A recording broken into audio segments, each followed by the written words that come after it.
What? Nothing. It's a card from my dad. Dear son, happy Festivus? What is Festivus? It's nothing. It's nothing. When George was growing Jerry, up, no. his father hated all the commercial and religious aspects of Christmas, so he made up his own holiday. Oh. I'm out of here. Happy Festivus! It's Festivus. When George was growing up, his father... Nothing. It's nothing. It's a stupid holiday my father invented. It doesn't exist. Happy Festivus, Georgie. A new holiday was born. A Festivus for the rest of us. And at the Festivus dinner, you gather your family around and tell them all the ways they have disappointed you over the past year. And is there a tree? No, instead there's a pole. Requires no decoration. I find tinsel distracting. Is that the pole? George, Festivus is your heritage. It's part of who you are. That's why I hate it. Read that pole. I can't read it. I need my glasses. You don't need glasses. You're just weak. You're weak. Leave him alone! I find your belief. Is that it? I thought it was going on more. But hey, everyone, happy Festivus. Welcome to the Festivus stream. We've seen you already this morning. Some of you maybe so, some of you maybe not. But essentially the gist of it is we're going to have a revolving door of guests coming in and out. And we'll be talking a bunch of stuff, essentially grievances or things you want to be happy for. But kind of a little bit of a recap in a sense. And my partner to host this is none other than my first grievance, Dave. No, I'm just kidding. I gotta say, I made this whipped cream extra thick. Made a whipped cream extra thick. Yeah, so you make the whipped cream and you put it in the eggnog and you like swirl it around. This thing is thick. We're gonna be doing for our gamblers. We're gonna be doing the over under of how many eggnogs it takes for Dave to get plastered. Or do we do a counter for boomer breaks? Which one? Oh, they're both gonna be high.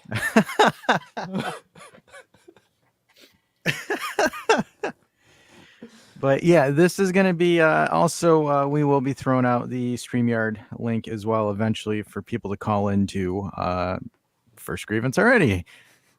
Good Lord. Paramount Plus this morning. How about Paramount Plus in general this morning, man? That shit couldn't even work for like the first 30 minutes of the game. It's so bad. Oh my goodness. I was losing my shit this morning. I'm like sitting there. I'm like, how do I sign into this? I can't watch the game. What's going on? And then I had to ask Dave to stream it on Discord so I can commentate on the game. It happened. And we have our first guest, Jonathan Grade. It's Hi, been, I think, how are a you? year. Good. How you doing? I know. How are you? Yeah, all good. Watched the game earlier. Nice. What did you think? What I think, it was a classic Allegri. Get a goal. Everyone back. They get a goal, wait around a bit and finally get a goal. And I think it's really impressive though. I mean, people can say it's the style of football is what it is. The results are astounding. And when you look back in the summer, everyone wanted him out. No one believed he'd be still in the job. And he's delivered big time.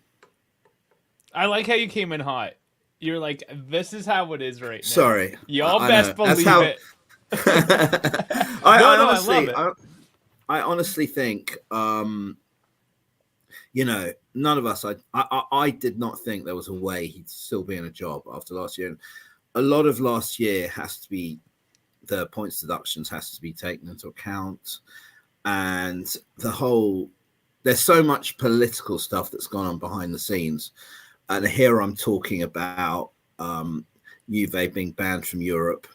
And because for the sole reason that they were one of the architects of the Super League, the sole reason, because if you're gonna start, clamoring down on these teams, where is the ban for Chelsea? Where is the ban for Man City? 115 financial fair play rule breaches, and that is the essence of what this is.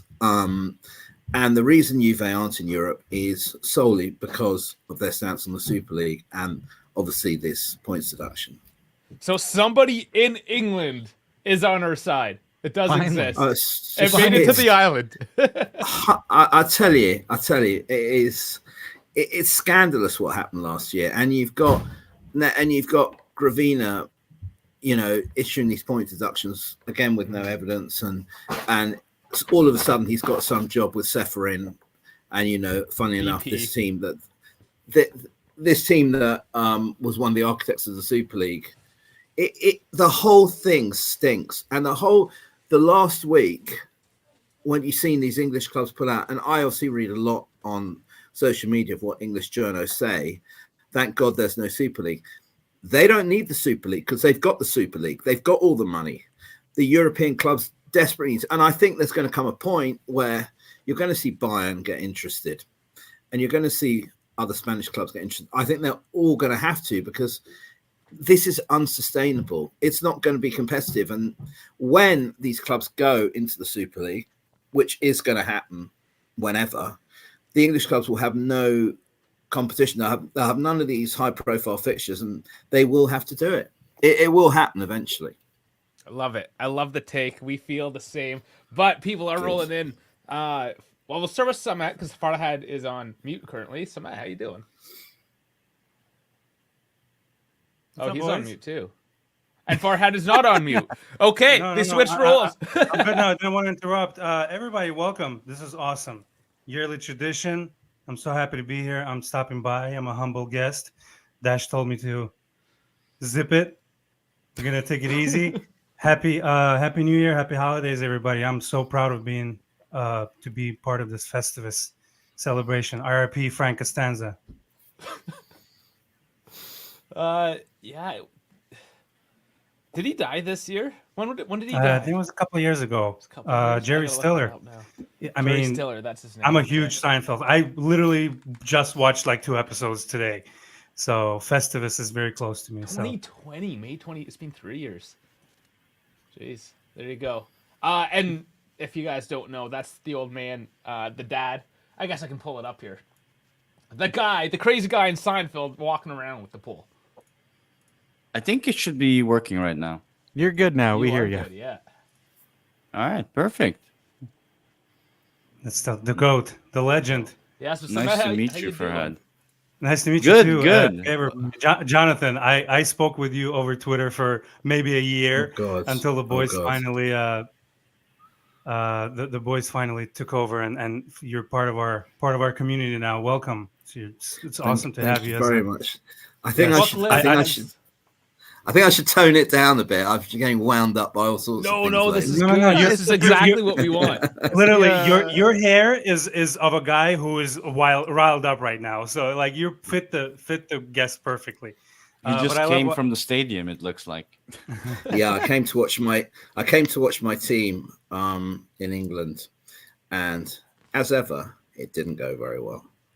Oh, sorry to hear that. I love what you said about the Super League. That division right now is so healthy. I feel like people are just split, but one day we'll come to it. It's like a Blu-ray / HD DVD discussion that came. Someone won, so I'm really excited about that healthy competition happening. Yeah, I think when you live here, and you see the arrogance of the Premier League, the journalists, the you don't have to live there to know it. Well, I know, but it is when you see like high-profile journalists tweeting stuff when they do not see the big picture at all. That they report on this league that is, how should I put it, awash with money, but how much of the money is clean money? Dare I ask? Is that controversial? I don't know. Is any of it?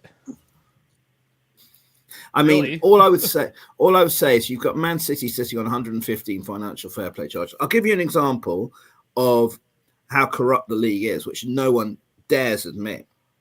Is that City have 115 of these breaches. Everton have one. Their charge was fast tracked through. They got 10 points deducted.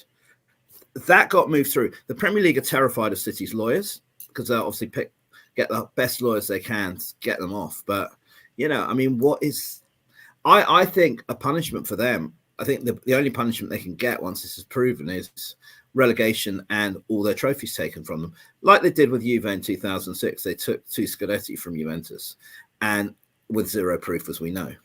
I think that'll only happen if it does once they've fallen off the edge and they're not like a legit team anymore, if that ever does happen. But it's more so if UEFA can make money off of them or not. I think that's really what it is. But sorry, I just want to get Samet. I want to get Samet in here.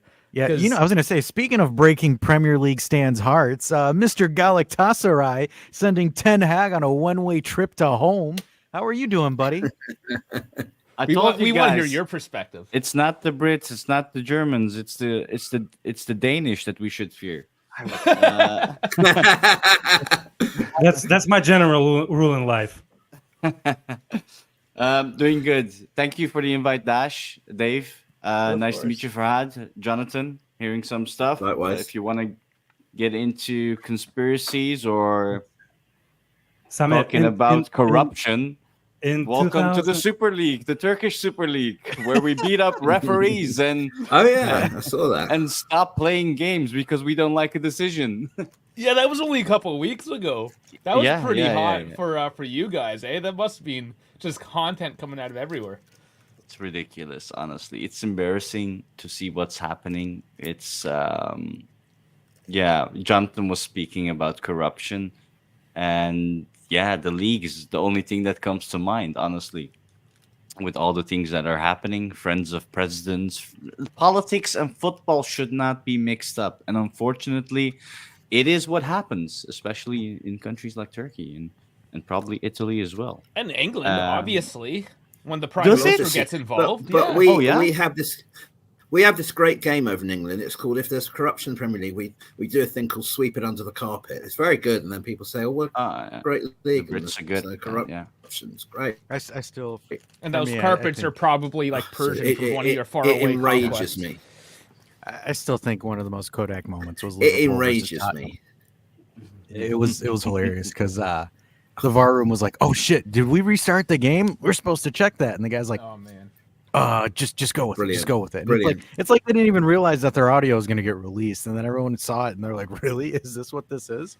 And I support that. I support presidents beating refs. We need more of that in Italy. Someone actually just suggested that. I'm okay with that. Maybe things will even out a little bit. Could you imagine Elkin with his ascot drop kicking Massa with his pointy shoes right in the groin? Like, there is something to that though, right? Like those asshole people that that are that way because they just never had their ass kicked when they were a kid. They got away with it. And they just need a good punch to the nose. And that'll fix everything. Like Davide fucking Massa is one of those people.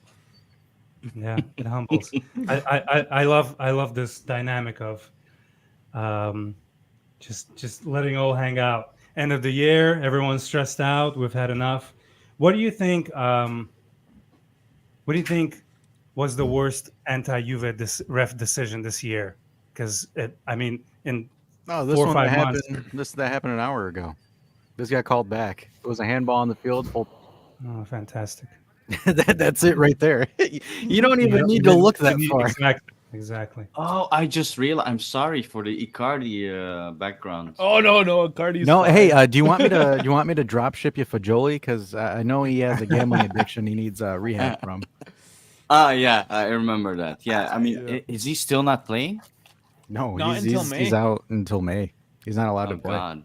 He's got to do community service. In neither league? Yeah, I heard about that. But I don't know about Turkey, right? I'm not too sure about Turkey. We beat up referees in Turkey, so I think we can handle a few gamblers, yeah? Look, but he's still... I might send you Moise Keane because I think he's more focused on his rap career than his football career. So, I mean... How's the rapping scene in Istanbul? Is it good? Is Jezza still the best rapper? The fastest rapper? No, well, he's still the fastest. Oh, definitely. If you guys never heard Jezza, it's new wave stuff.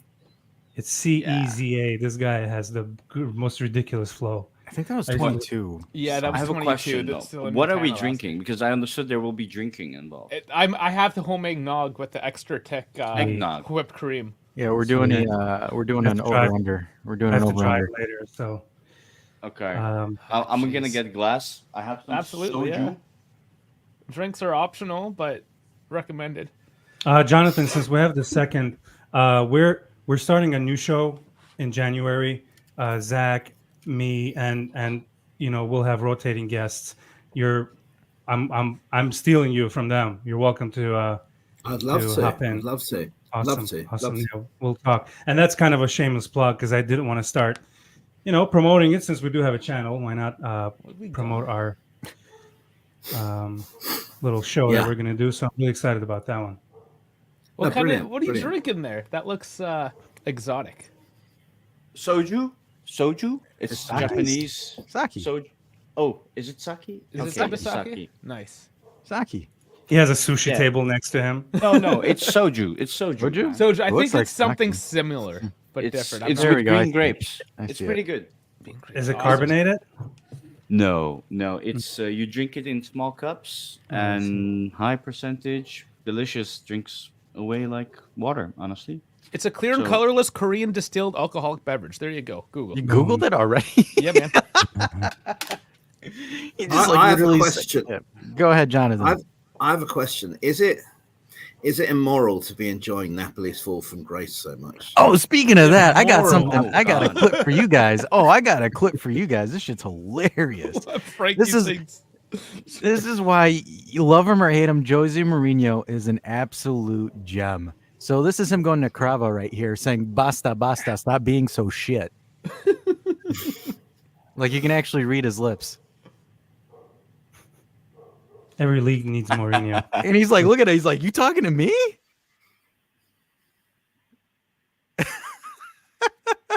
Uh-oh.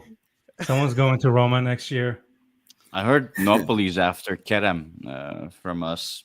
Is the new Kvaratskhelia. I can't pronounce his name. Kvaratskhelia. Why, whatever Yeah. the current one they have, is it just not good enough? No clue. I mean, Kenan's doing well at Juve. Well, He is. his first He is. 60 minutes, yeah. Did you see the highlight this morning? He split Yeah, three yeah, defenders Jesus. and knows holy shit. Who's I your can't striker put- at the moment? Which one? Go ahead, Jonathan. I can't believe we're 17 minutes in and we haven't discussed Yildiz's goal this morning. Yeah, mean, that we only said took no 12 more. minutes. It He took scored 12 quicker minutes, than it yeah. took us. I mean, us to get to talk about making a point. Obviously, with Chiesa out today, I thought he sent a real message today. I saw him play in the friendly between Germany and Turkey, which Turkey won. He scored a great goal in that game, and I honestly think that he has been not frozen out, but not given the opportunities he probably should have been. And I think if he this definitely doesn't made give a him- point today. I think Yeah, if the he doesn't issue. start now, I think the issue is you have Chiesa who's 60 million, Dusan who's 85, and with all due Yeah. respect to Kenan, that's not good financially. It is not a good. Like for example, I'm not his greatest supporter. He is very streaky, but like for example with Dusan, I understand why he has to play. He's 85 million, 31 million this season. If you don't, you lose a lot of money. It tanks because it's going to be very difficult to move him after. So it's like the same thing with Chiesa, where to me, Chiesa and Dusan are like oil and vinegar. They do not mix well. Despite what a lot of people say, creatively together, it doesn't work. I just don't see it. I have a very hard time seeing it right now. Where it's like you throw in Yildiz this first half could have easily made it 2-0. I mean, if Kostic knew how to finish properly, that's 2-zip. It was a beautiful through ball that he gave him. I don't know. I mean, I just got to ask Samet, what the hell are you feeding those kids in Turkey right now? Like, Well, Soju. Soju. We Turkish sausage. It's called sucuk. It's pretty good. I've Oh, heard that's of this, so and I've good. never That had is it, so and good. I want to try it. Oh, Oh, it's man, it's on my wish amazing. list. With 'Cause eggs. there's it's the best that breakfast thing. there's that Turkish wonder kid that's at Barcelona as well. So like Turkey's been popping out some kids. Well, this sounds weird, but they've been popping out some studs. Like I mean, say what you want about Chanaloglu, but Chanaloglu's kind of had a career resurgence as a center defensive midfielder as well. So it's like, can I just tell Samet a story Except how for Turkey. go for Yeah, it. go ahead. Farhan. in 2001 when Galatasaray won the UEFA Cup at 2 a.m, city of Baku was all in the streets, including 17-year-old me with my dad just honking Oh, the yeah? horn. And Oh, yeah, the Copenhagen victory, you mean, against Arsenal? yes, sir. Yes, sir. I mean, Hakan Şükür was my guy, man. Fastest World Cup goal in history. Yeah, Shout out to the Turkish league. And- To the And Turkish nobody in national Turkey wants to remember him for it. Did he Again, go off politics. and join some? He went off for some terrorist organization, didn't he, or something similar? A terrorist organization? That's what Or they tourist. say. Yeah, Oh, tourist. that's yeah. what they say. Indeed. And he's now in America. He was doing Uber. Oh my So God. I introduced that soundbite today because they say Allegri ball is terrorist ball. So whenever we win now, Okay, Yeah. terrorists win. He when I was working Italian football in the 90s, in 95 he joined Torino, and he was sort of hailed as a big signing for them, and scored one goal, but was only lasted half a season, was a disaster. Yeah. And yeah, so and then I read, obviously he went wherever he went after that, and there was talk about him joining some group, and We haven't had it's kind of Wikipedia players. thing. You never know whether it's Yeah. true or not. Well, everything we never on had. Wikipedia is true. Yeah, well, if there's good sources, but we never had successful Turkish players outside of Turkey much. I mean, not on the level of Arda Turan, for example, or Okan Buruk was at Inter for a time. But I think the most successful, probably as a coach, you'd say Fatih Terim with Fiorentina. He's still loved there a lot. Whenever he goes there, and he's still like Imperatore, they call him. So, I mean, it's the same for Galatasaray. But other than that, I don't remember any successful. To me, players. Turkish players are similar to Portuguese. Like you get these iconic moments every few years, and you get these cult figures. Like I love that, about Turkish football. Like these people, you remember, you reminisce with your friends, and you're like, oh my god, you remember Ilhan? Ilhan Ilhan Mansız. Mansız, yeah, he did the what's it his called? rainbow The, flick around the against world. The flick, That's right. That's right. I Against mean, in Ronaldo. 2002, some of the best memories was Then he went to Turkish team Korea. going to the Yeah. semifinals. Oh my God, what a Yeah. run! Yeah, that was crazy. It was the 2008 against Germany when they lost. No, that was 2002 World Cup Oh, that yeah. semifinal run. But I need to bow out soon. But I did Yeah. want to ask you guys, what's your favorite Juve goal of the calendar year 2023 has been so far? Can I wow. use this? Yeah, Kenan Yeah. Yıldız. I'm sorry. That was filthy. I don't want to call hard on a recency bias. It might just be, but it was It was like it hit the just spot. watch my reaction from today, and like there was a brief pause of like, did that just happen? And then me That's awesome. completely losing my mind. Yeah, We needed that. We needed that because it's a Ala goal Del might be Piero. mediocre. A goal may be mediocre, but like to us, we're That so goal used was to- not mediocre at all. No. No, Short I mean, side like like that. that too. Or near post. Sorry, I'm using hockey terms again. Yeah, this is what we're expecting from Zaha, by the way, at Gala. It's not working out much for now. So he posted a photo of him surrounded by 4 players, and like he should have put a caption. This ended up a goal. It's a great goal. There's a Del Piero goal it's very, very eerily similar to. And he has a celebration, and that whole connection with Del Piero with Yildiz right now. I love it. Yeah. And I there's see Dan. also a stat that came out. Yildiz is the youngest Juve player, foreign, to have scored for the team. In the history of Boom. the club. 18 years and like 200 and something days. That's fantastic. So- You guys know I who have the youngest hope. is? Keane, right? Yep, it Keane, is. That's right, yeah. Yeah, Keane 'cause was he was like 17 16, and- 17, yeah. Yeah.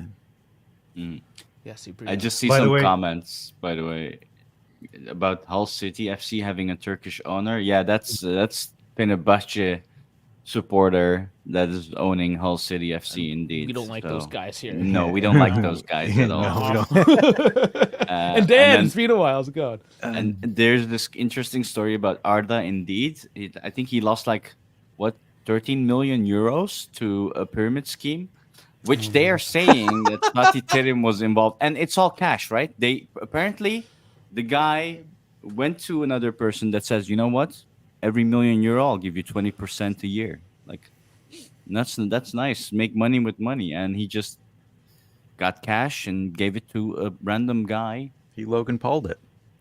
Pretty At much, least- yeah. Ellie's got a good call here. Di Maria in Europa League last year, that curler.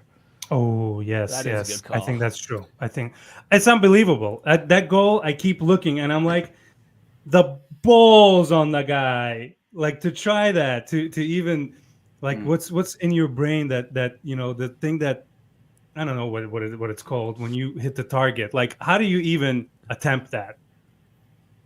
Unbelievable. That's a good call, by the way. I forgot about that goal.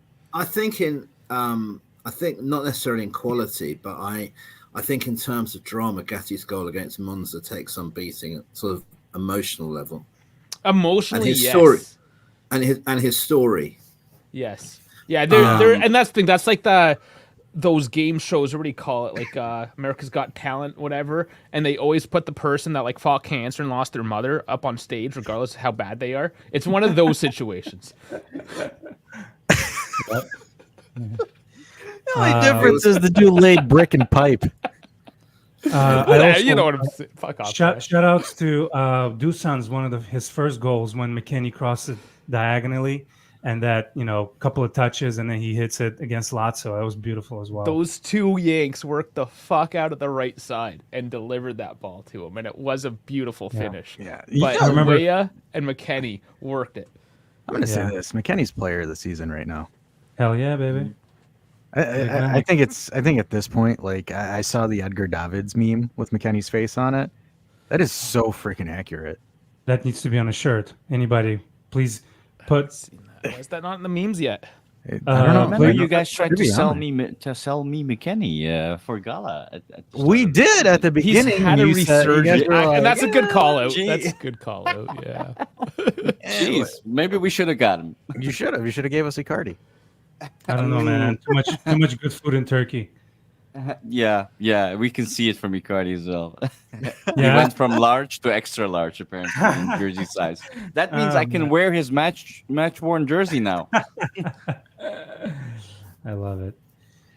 Oh man. What team do you support? The rest of us are Juve guys. Oh, okay. Yeah. And England, we have Jackson. Was it? I can't see the names. What happened to the names? Oh, because they go away. That's Jonathan. Oh, Jonathan. There we go. Right. Okay. So I am a Juve Jonathan's fan, one of the good ones. He doesn't. I don't support the English team? When I worked. I do. I'll tell you. I'll move on to that in a minute. But when I grew up and I worked on Italian football in the UK, my love of the club of Juventus came from watching that 90s team. That 94-95 season when Del Piero came through, and then you had him and Inzaghi and Zidane and all those great players, and everyone had an that Italy sort of shirt, era, including me. Yeah, and it was, I think going back then, a lot of Juve's success came from having a strong Italian base to their team. They were the ones, Inter as ever were a multinational side, but there always was a strong Italian core to Juve back then, and it was because Italy was such a strong national team as well. It sort of it was very much the hallmark of the club. On to English football. My team were in the Premier League many years ago, and now living in very sad times. Charlton Athletic. We were in the Premier League from 2007. And we had a bit of a classic game today where we were a goal up and 3 minutes added on. Team hasn't had a shot on goal entire game. And guess what happens? 1-1. Standard, usual rubbish. But no, I watched the game this morning before I went out. And I thought, I just thought it was a game that Juve had to win today because we knew what was coming later. So. I sort of don't think everyone's over here is saying Inter by far and away, the best team they're going to. I don't necessarily see it that way. If Juve keep grinding out these wins, Inter have got obviously Europe. They've obviously got knocked out the Coppa Italia, which was highly entertaining for all of us. But things change by February. When you've got the latter stages of the European competitions. I know Gary Bloom, by the way, is a lovely guy. It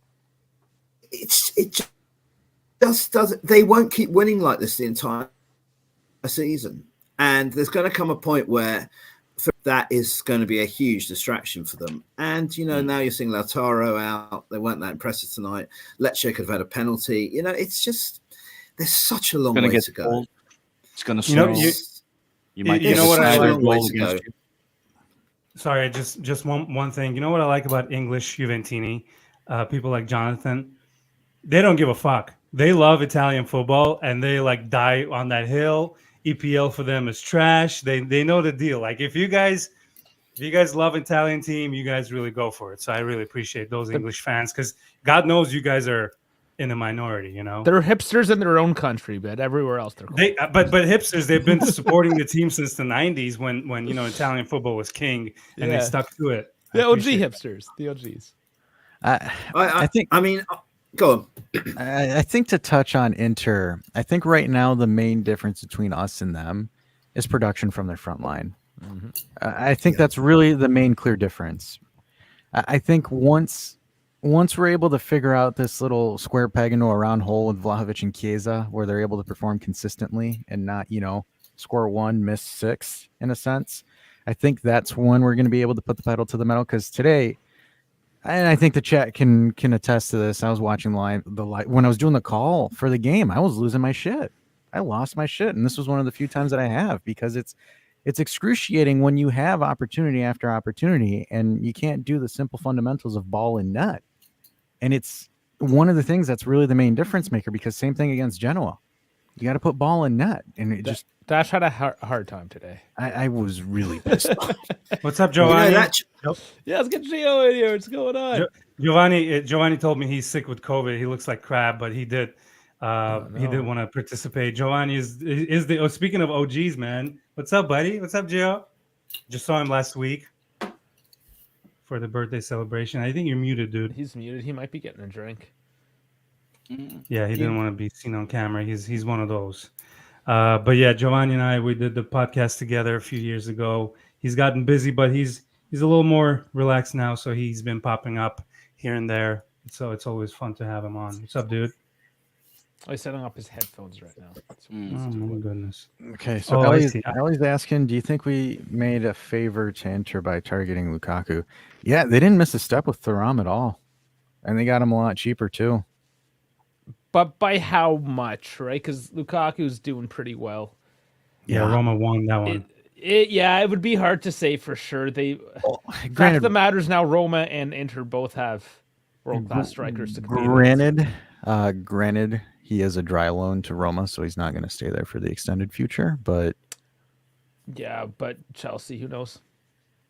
Chelsea need a striker bad. They need something, man. It's all right. It's not going to be Lukaku. They $1 billion in a year. They're fine. Just $1 billion in 1 year. That's good.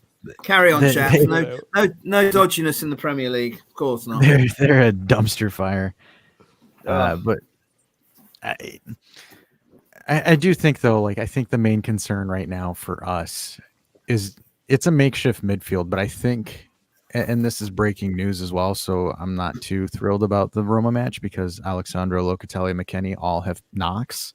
Essentially, it depends on how long the injury is because Cambiaso is suspended and you are missing 3 of your main players against Roma. And that is not a good thing.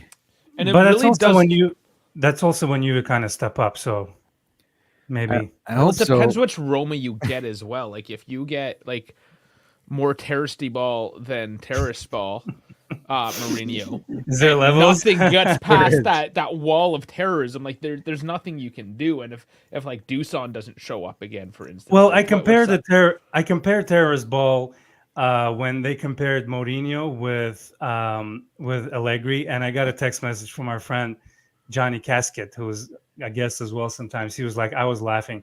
So Allegri is just researching online and watching like beheading videos. Mourinho has like an ISIS flag behind him. Like that's the level he's on. You want to know who does terrorist ball worse than both of those guys was Roberto Di Matteo, 2012 Chelsea. Oh, going back. I thought you were going to say was the Diego worst Simeone, terrorist ball. Yeah. But the way I look at it is, you know how there's ISIS, who's the break off from Al Qaeda. And Al Qaeda was like, "You guys are too messed up for me. You're on your own." Like that's Mourinho, is the ISIS guy. Is like, no, like Al Qaeda is too crazy for. Mourinho is such a fucking. Whoa! J-Lo, how's it going? Yeah, Cut his face. I just joined and I may have missed the analogy or the Terrace allegory ball. or Okay, you whatever. haven't So heard this I was like, before. yeah. It's not like Are you ready to 1-0. convert? It's like Cortomuso essentially. It's just such horrible to watch football, but you somehow win every week 1-0. It's Mourinho and Allegri and Diego Simeone. So are you now saying that the terrorists are winning or what's the We need the soundbite. You need the soundbite. Yeah. Because this is what we do now when we win. Terrorists win. Man, look, I get it. Like it's not a fun thing. to watch. It's a meme. It's Yeah, a no, thing. no, yeah, I get it. Like I totally missed it, and you guys can't. It's not have to tell you like that.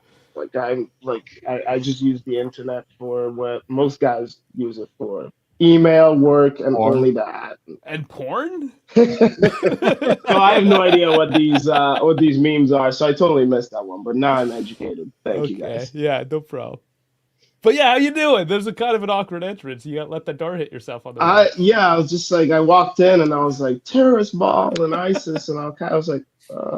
He's like the wrong stream. Parad, what stream did you send me? I was like- What is going on?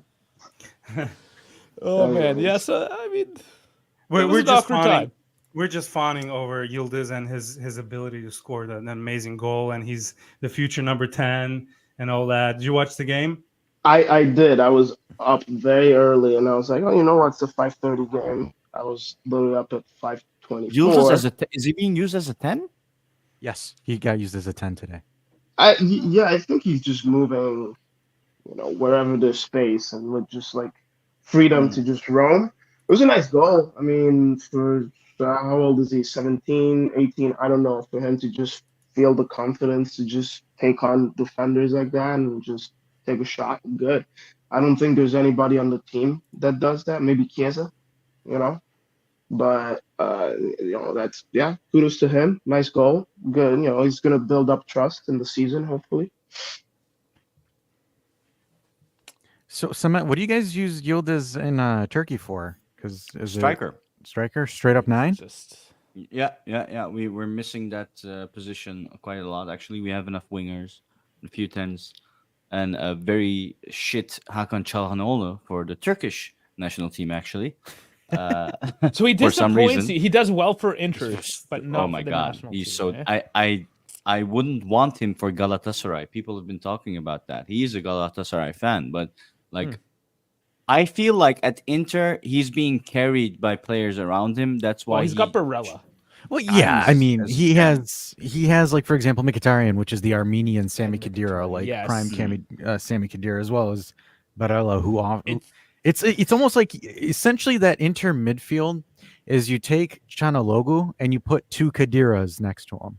They effectively have the triad. They've balanced out their triad, which maybe they don't. You'd have to tell me because I don't watch the Turkish national team. But how's their midfield set up?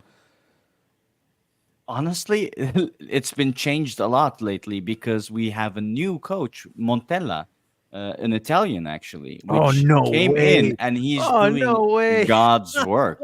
What? Really, Montella? Yeah. With the airplane, Montella. Yeah, no, he was like, he would get hired by Fiorentina, fired by Fiorentina, hired by Fiorentina, goes to Milan, gets fired by Milan, goes back to Fiorentina, hired by Fiorentina, fired by Fiorentina, and then back again until Italiano came there. He actually did very well in a mid-tier team, Adana Demirspor in Turkey, and then he, for some reason, quit out of nowhere. He was very successful, and suddenly our German coach for the national team left, and he got into again lots of friends, politics. That's how things roll under the carpet. But he's been doing excellent. He's been carrying the team quite well. I think the previous coach had some issues with the players because they had no motivation to win, and now you can see how loved Vincenzo Montella is. And I think it fits better the culture as well. Italians and the Turks, they have the same Mediterranean blood, you could say. So that helps him in his benefits for sure. Like a Ten Hag, a Dutchy, or a German just doesn't work. We need that passion. We need that. We call it gas up their ass to get them fired up. No, you need a Conte. Yeah, probably, yeah. But so far, so Stefan Kuntz, yeah, that's the guy. He was youth national coach for Germany, then came to Turkey. Jonathan, you were going to say something? Yeah, does he speak Turkish, Montella? Yeah. I think he might be able to speak some words. Yeah. I So mean, how would spent he a few years. how would he sort of speak to the team? With What his language? hands. Honestly, probably English. If you check the Turkish national team, it's all Turks from abroad, like not Turks from Yeah. Turkey. Most of them. So But he like speaks Hakan decent is English. German Turk. Yeah, Probably, well, I would it's assume the so. same thing with it's the same thing with Slovenia, who's Albania's national team coach. He speaks English to the entire team, Yeah. so it's Yeah. usually a commonality when it's a national team Yeah. coach from a different ethnic background. They usually just default to English because Worst case, they have translators. Exactly. and Three or I, four. ironically, I think right now, I think Europe or UEFA is standardizing players to understand licks of English just because it's a universally communicated language now with the officials and whatnot. Because I was listening to some audio of Champions League matches, and like the players are talking English to the officials. It's all in English at this point. So there's really rare an instance, especially when it's an international play, where unless it's like, for example, Spalletti with Italy, right? It's common sense. You would use Italian, or if it's Luis Enrique with Spain, or if it's Hansi Flick or Nagelsmann with Germany, they're going to use the native tongue. But like if it's I don't want to say your third tier or your second tier national teams, but generally what your mainstay, your main international teams always use a coach from the same background, right? But once you start getting into like, the Eastern Europeans and whatnot, the Balkans or smaller European nations where you have a bunch of other coaches that are trying to make it big or get their first big break by taking an international job, it's generally English. Did anyone see that Harry Kane video after he went to Bayern Munich? Oh, yeah, when he's trying to speak German? Where he went up to the ref. Oh, I didn't see that one. No. I can't understand him. I cannot understand Harry Kane. Kane. So angry. And he went up to the ref, was first few games, went straight up to him and went up to him and was like, couldn't speak because the ref obviously was speaking German and he didn't speak a word of German. He's like looking at him. He's like, Glauben, schlafen, and he's like, And even if he understood English, he wouldn't understand Harry Kane's English. I doubt that. I doubt that very much. Like, I remember he doesn't listening speak to him English very well. He's like in an interview. He's like, I'll remove the ball. All right, mate. Move it here and like. But maybe that's where the video I saw had come from, because it was him just on the training pitch, and the guys are trying to get him to say German phrases, and that was the whole thing. It was just Harry Kane speaking German. So I think that came out shortly after his instant on the pitch, not being able to speak anything. Yeah. So updated. Napoli is pretty much done and dusted, so they are losing. So they pretty much have lost. Oh man, I totally. What a shame. There's so many games today. Hey Dave, Can I how many ask people you are guys watching something? right now? 15. Oh, awesome. Can I ask you guys something? Yeah. What's your experience, like all of you? You probably tried going to a Juventus game in Italy. Like, what's your experience in getting to the stadium and getting actual tickets for a Juventus It's actually game pretty simple.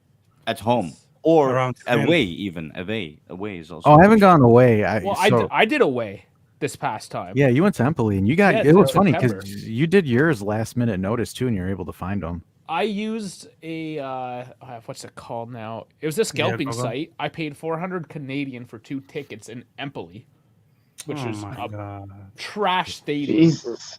Oh my god. That's NFL prices. Placing the Castellani.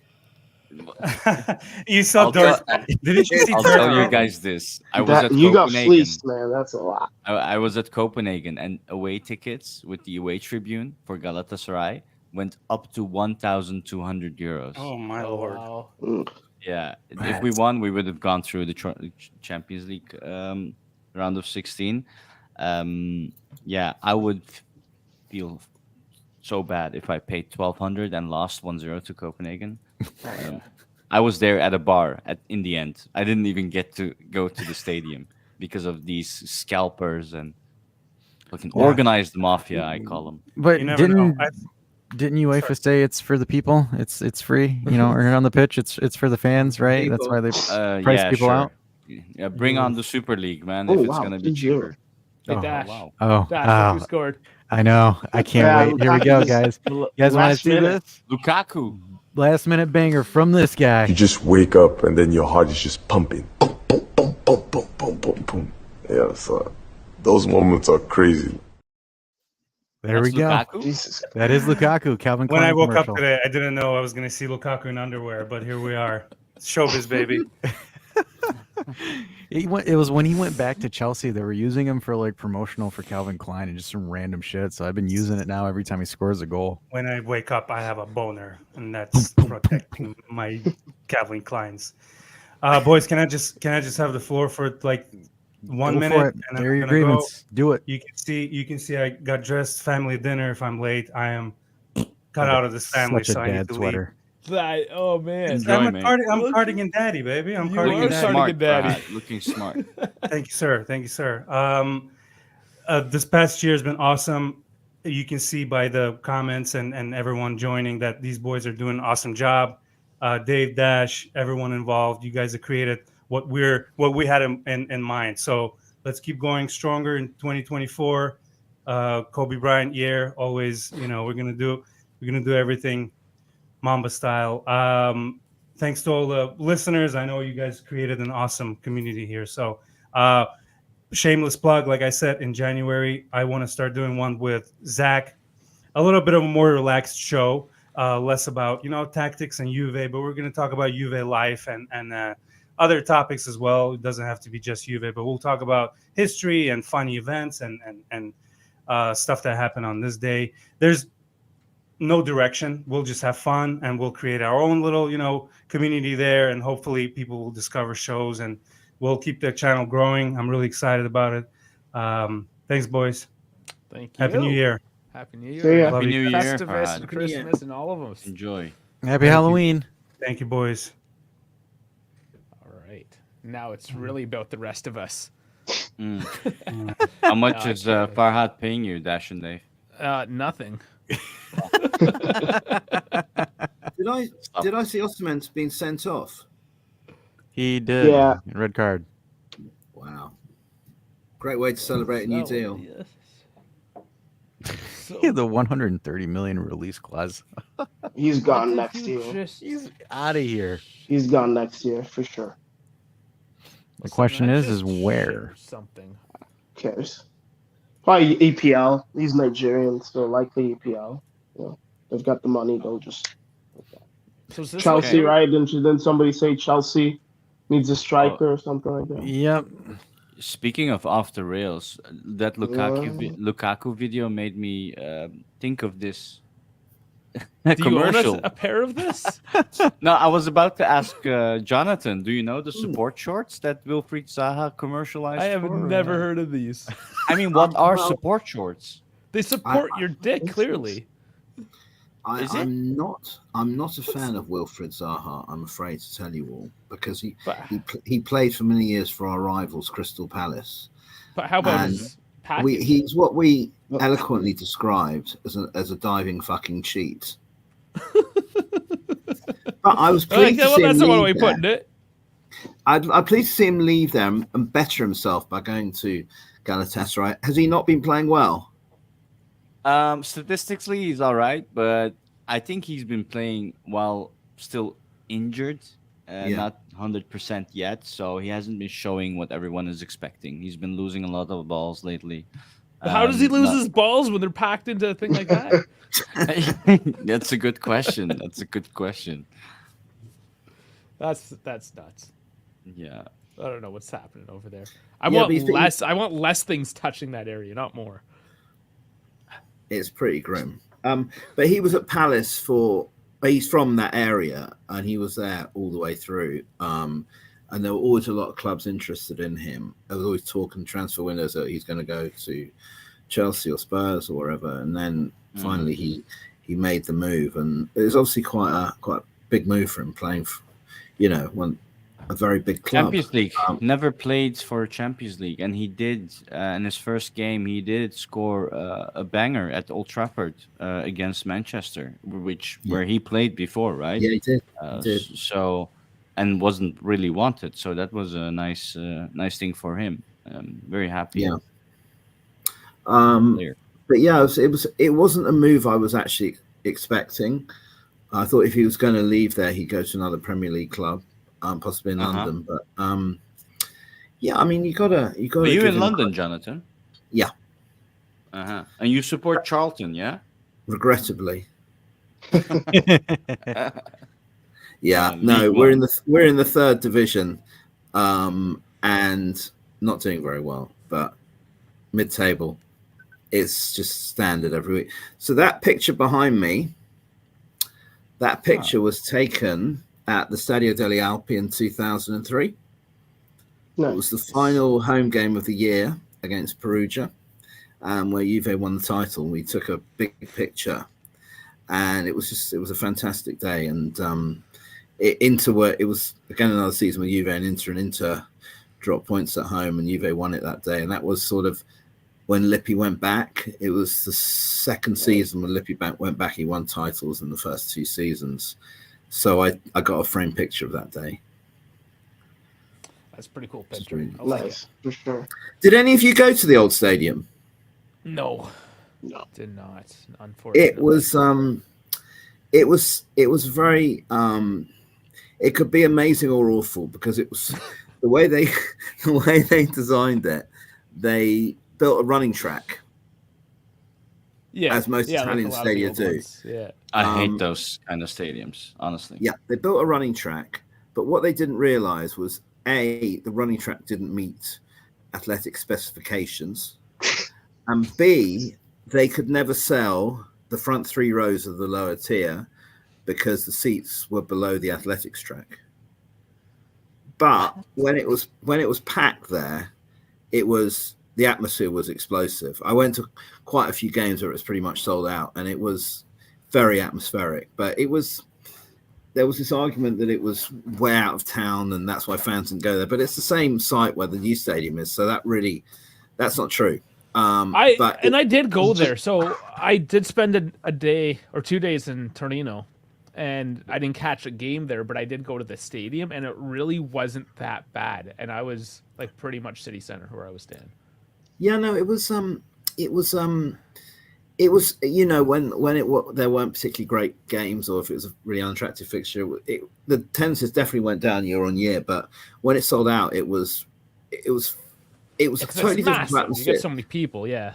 I went there when there were like 60,000, and it was loud, really loud, like firecrackers going off and all manner of things, and it was really, really quite intimidating. And Juve had an amazing record there. But the new stadiums, what they've done with it is phenomenal. My personal feeling on it is that I think the capacity is too low. I think when they messed up with that for sure. Yeah, but what's the capacity? It's 40, about 42, 43. 41. Okay. Yeah, it's 41,900. I'm pretty sure. Like I see, Stadio Alpi was 69,000. Yeah, but it was they couldn't get more than 60 in it. There were all sorts of issues with seats that could be sold, and you couldn't really get much more than 60,000 in it. The thing is, with that style of stadium, if you're looking more like the English style of stadium, that's about the size, 45, 50,000. To make them much bigger than that, to maintain that like enclosed atmosphere is actually very hard. And you look at Barcelona and the billions that they spend. You look at Real Madrid with the Bernabeu, and the way that they're not even that too, but like for example, the new camp is also going for a more enclosure instead of that open Coliseum look. Yeah, they're both spending hundreds of millions, if not billions, on it. Like Real Madrid did it to enclose, and the other thing you have to look at it from a financial sense, right? Like for example, if I am a top team in Europe and I have my stadium at 40,000 seats versus 80,000 seats, what does that mean I can do? Jack the shit up on prices and concessions, because that is why they're switching to that. Yeah, but then if you can't sell seats, that's not money in your pockets. So there's a bunch of people that will work out on planning. Like the dumbest thing to me is that what your fan pool is, and you can't design a stadium that caters to it. There's all sorts of like percentages that people run to decide capacity. I think it was just a dumb move. Yeah, do we know what that number is? Because or are we just speculating on? What do you mean? Like what the numbers specifically? I don't know that. Juventus should know, but they might have made just a decision to keep it smaller, Yeah. for Yeah. the Okay. I see what reason you're saying. there. But the problem is like they didn't even design the stadium in such a way that they could expand capacity easily. So it's now a No. case of like they got to redo another stadium, and it's not even been, I The don't know thing how I long. know, the thing I noticed about it so I did the stadium tour. So on one hand, it sucked I didn't catch a game there. I got to go to Trash Empoli, but at the same time, I got to see the Juventus Stadium without the ruckus. I was able to like just look at it and take pictures and just observe in a sense, right? Without people bumping into me and the noise and all that trash. So it's a very purpose built. And having been to a lot of modern North American stadiums, I can see very much how they try to model it very modernly, whether it's that English football stadium or like an American football stadium where the concourse has tons of space, so it's never a problem to go get yourself a beer, and there's the beer carts everywhere, right? Like that space is very open and very accessible. But then you go into the pitch itself, into the actual stadium, and it's almost a cathedral, right? Like the seats, how they have the silhouettes of the icons, and you have the 3 stars there, and like everything is just so well done and very purposely. So yes, on one hand, it might seem a little small, but on the other, I think when that place is full capacity at a Champions League match, it resounds because that compactness also creates the atmosphere as well. I mean, yeah, Kevin's attested to that as well. And Tall Empire State JOFC coming in saying the J Stadium was built to get the sold out stadium bonus from the league, which that is That's an a deep incentive cut. as That is well. a cool one, yeah. So if you don't overdo There's it, an incentive Smart. for sold out stadiums. I had no idea. I don't know if that's still went active I went anymore, but last I can see season. it. Honestly, I like arena style stadiums Yeah, the other thing with with the enclosure, and I live in Amsterdam, right? So I go to the Ajax Arena a lot of times, which Yeah. actually can fully close, which is awesome. When Nice. that happens, when it rains, it closes down fully, so it's completely that's so enclosed. expensive though. Yeah, it's insane. The Galatasaray Stadium in Istanbul was built with the same concept, but they never finished it. You know, Turkish construction sometimes. Budget cuts. And that's the Yeah. thing too. When you're in Italy, even northern Italy, like Torino, the weather still doesn't get that horrible. Yeah, that's true. So why spend the money if you don't really need to? Like the worst you get is like a bit of snow. Who cares? But yes, when you're like if you look at the Sky Dome, Rogers Stadium in Toronto, and it's got the whole movable dome thing. It's great because in the summer when you want to watch the Blue Jays underneath the summer sun, the whole thing's open. But when you want to watch a Taylor Swift concert in December, that thing closes up and you can pack in 68,000 people. Dave, you speaking from experience there?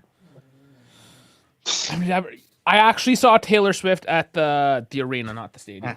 So that was before she got big and was doing the stadium. She was only at the arena phase. She was still the country star. not the early rock star. adopter? Were Yeah, you, I was. Yeah. with the glitter and everything and all that. No, too? no, this was country. This is like cowboy boot. Taylor Swift. Oh, You Nick, made you. her. Yeah, she was opening up for Rascal Flatts at the time. She was still an opener. Gosh, that's damn. You just dated yourself with that. Like I remember that Taylor Swift. I remember back when she was an opener for Rascal Flatts. She was Life is 16. a I'm highway. pretty sure she was 16 at the time. the reason Okay. the reason Juve built this stadium was because all the stadia in Italy are council owned, and they wanted to own their own stadium. And that was the whole thinking behind it. So they were like the first club to own their own stadium in the top flight in Italy. I actually went there last season. I went to the first leg of the Italian Cup semi against Inter when Lukaku got all that abuse. It's phenomenal. I mean, it's absolutely. It was, as you can imagine, it was 90% full that night, and it was. The atmosphere there is astonishing. If you guys ever get the chance, you should go there because it's just there's so much energy in the crowd. The word I would use, because it's just so much energy, and it's it was fantastic. I was really impressed by it. And for the record, I think I need to clear the air. I'm not actually a Swiftie. I just saw Taylor Swift before she was even a thing, and she was opening for Rascal Flatts, who, by the way, I think are trash, but I was trying to also get laid because I was 19.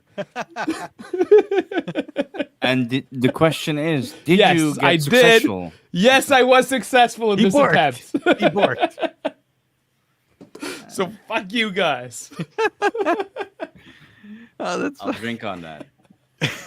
I got to top off. That's a good interlude to go top off things. Alrighty, buddy. The interesting thing though, kind of going back to the stadium, especially Juve Stadium, Serie A was so pissed about Juventus building their stadium. They tried to say that it was a structural code violation, and they wanted to shut it for 6 months for concrete inspection. Sounds very Italian. Like it was that, because they were like, what do you mean you're building your own stadium? And they're like, yeah, we're going to do it. And then it's like they tried shutting it down. You can also ask Giuseppe Bogiani as well, because he knows, I think he told this story too, where they tried shutting the stadium down. Like it was hilarious because they weren't a fan of it. Like they tried shutting it down, and it didn't work. But it's crazy stuff like that. And Colin with a $5 super chat, Canadian Farhead. You need my contact info? Send me that poster I won. Yeah, if Farhead is still listening, you did win that poster. But going on, just yeah, get Colin that poster for us. Get Colin that poster, man. Okay, he just replied. I do. Okay, you guys sort it out. About that stadium, I was gonna ask: is it really owned by Juventus, the land, or is it given by like politics? No, they Maybe bought that's it. why. No. They bought it. Yeah. They made the stadium because they were the first club in Italy to get their own to own their own stadium, because every other stadium is owned by the council. The Delle Alpi was owned by the council, so you obviously have to rent the stadium out to play there. And the whole point was owning your own stadium, and then all of a sudden, the income they get is their own. And obviously that everyone says played a huge part in the 9 in a row, because here was a club with a modern stadium. All these other stadia, I mean, falling apart. And obviously you get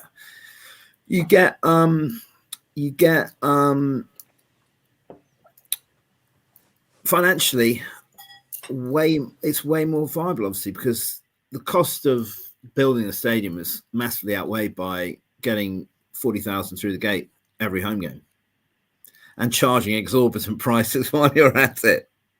I think they own the stadium because they built it, but there's like a 99-year lease from the city of Turin on the land, something silly like that. But whatever the case, the stadium definitely helped with financials, and you can also see like the biggest issue that like foreign investors, like who the guy Pallotta that came from Roma, couldn't get the stadium built. It's a nightmare. Like bureaucracy in Italy, just forget about it, man. It's the same thing with Rocco Commisso and Fiorentina. He couldn't get it going. Both Milan squads are trying to tear down the San Siro, but the Principality they've moved away from it. The Principality of Milan is saying no, you guys can't. You're not leaving this. Sorry. So it's. I think it would be tragic if they knocked down the San Siro. It's such a legendary stadium. It's falling apart.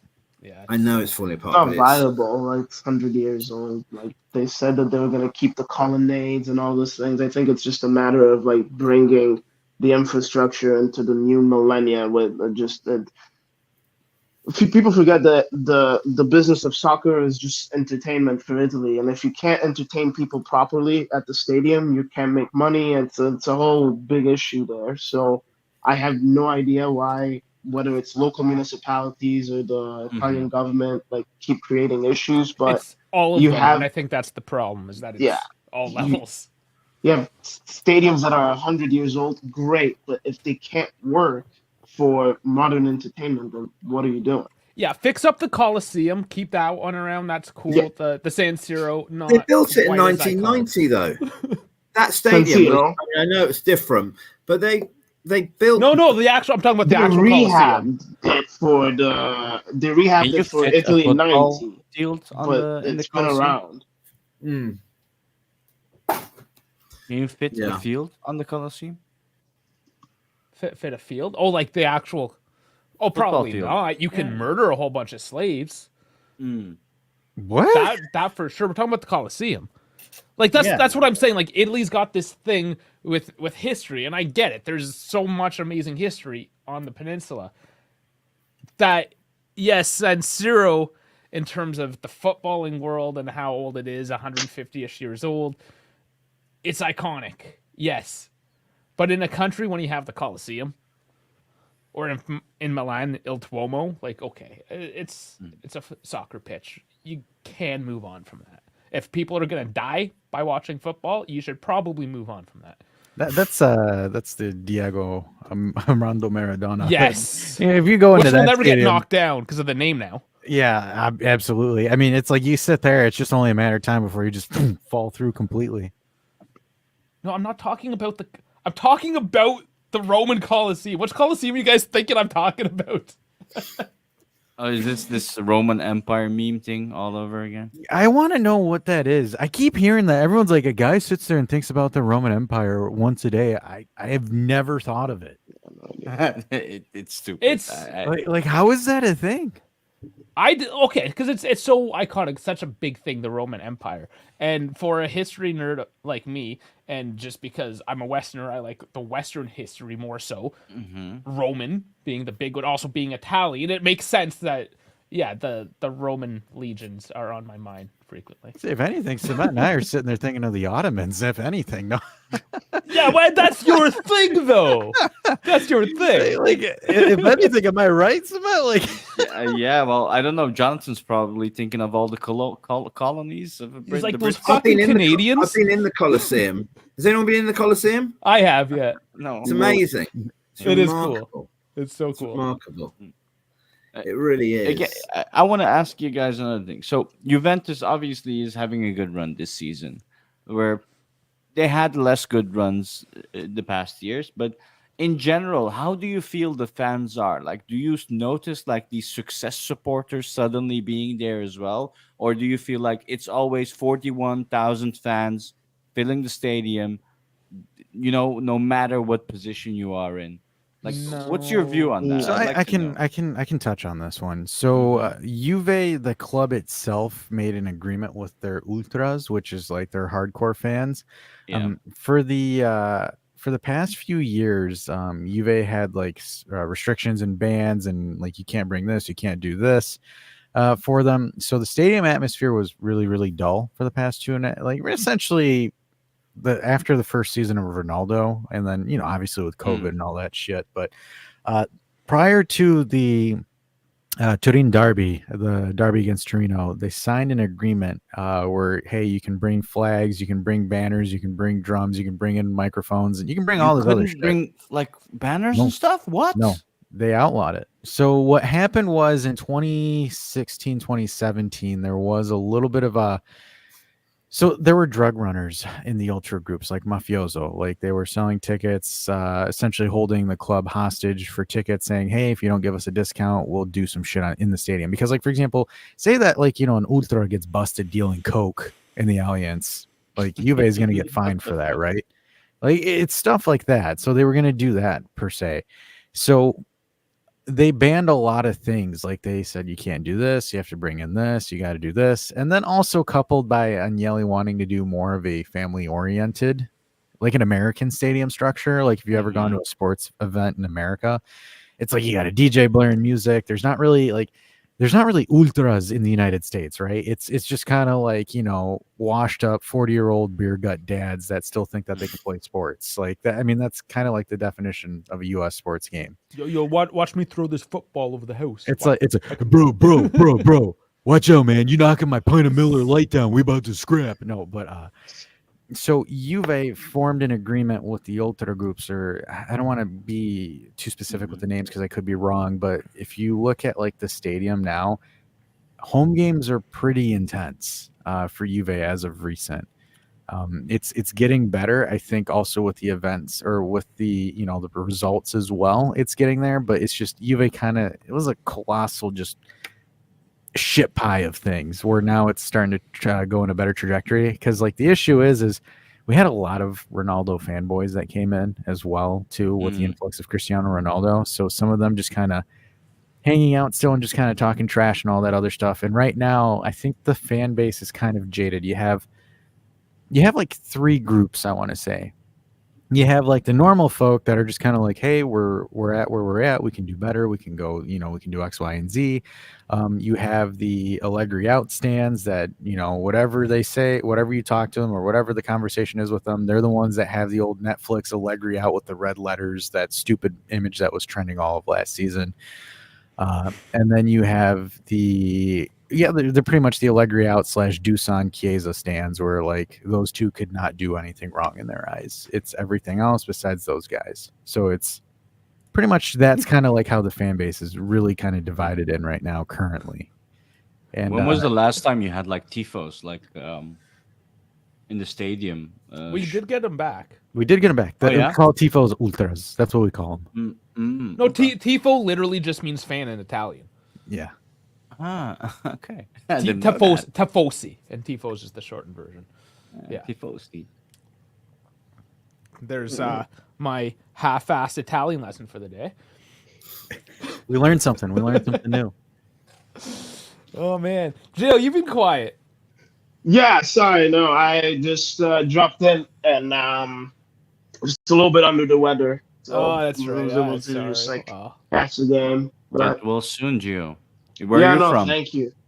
I'm currently located in Chicago, the U.S., but my dad's from Italy, from Milan. So. Milan, and that's funny. All of you have something Italian, yeah? Say that one more time. No, so Gio has something Italian. Dave has something Italian. Dash is Albanian, almost like he's Italian. So Mexican Italians, the Mexicans of Italy. And Jonathan, are you a full Brit? Or you have something Italian there as well? No, I'm. You always got family from all over the world. Honorary. He's honorary. I've got a bit of my grandfather's Australian. I've got Irish on one side, and basically the family escaped Eastern Europe in the early 1900s, so they all came across, and so we're all a bit everywhere. Ottoman once. So we're all a bit everywhere. When an Englishman says my ancestors are Australian, what does that actually mean? My grandfather came over from Melbourne on the boat in about 1925. So he's like, screw this island, I'm coming back. Yeah, well, he came over, and obviously then it was 6 weeks on a boat, no planes. Yeah, that's not even that insane for the length that is where you have to go. It's mental, crazy. Yeah, still with plane, it's like what, 24 hours? Yeah, it's like a full day. Crazy. Yeah, it is. It is. He hated the sun and was like, I want to go back to England. Tell you what, it's not cold. It's just grey. Every day is grey. Windy it was today. It's not cold, but when it's not cold, but it feels cold because it's so blooming windy in December. Yeah. I live in Chicago. It feels cold all the time. Yeah, they don't call you the windy city. It's just horrible. It's horrible.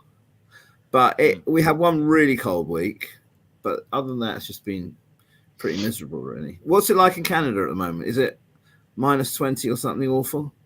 It was. It's warming up again, actually. It was -15 at the fireplace ripping there for a few nights. But now we're going back to a solid 1 degree.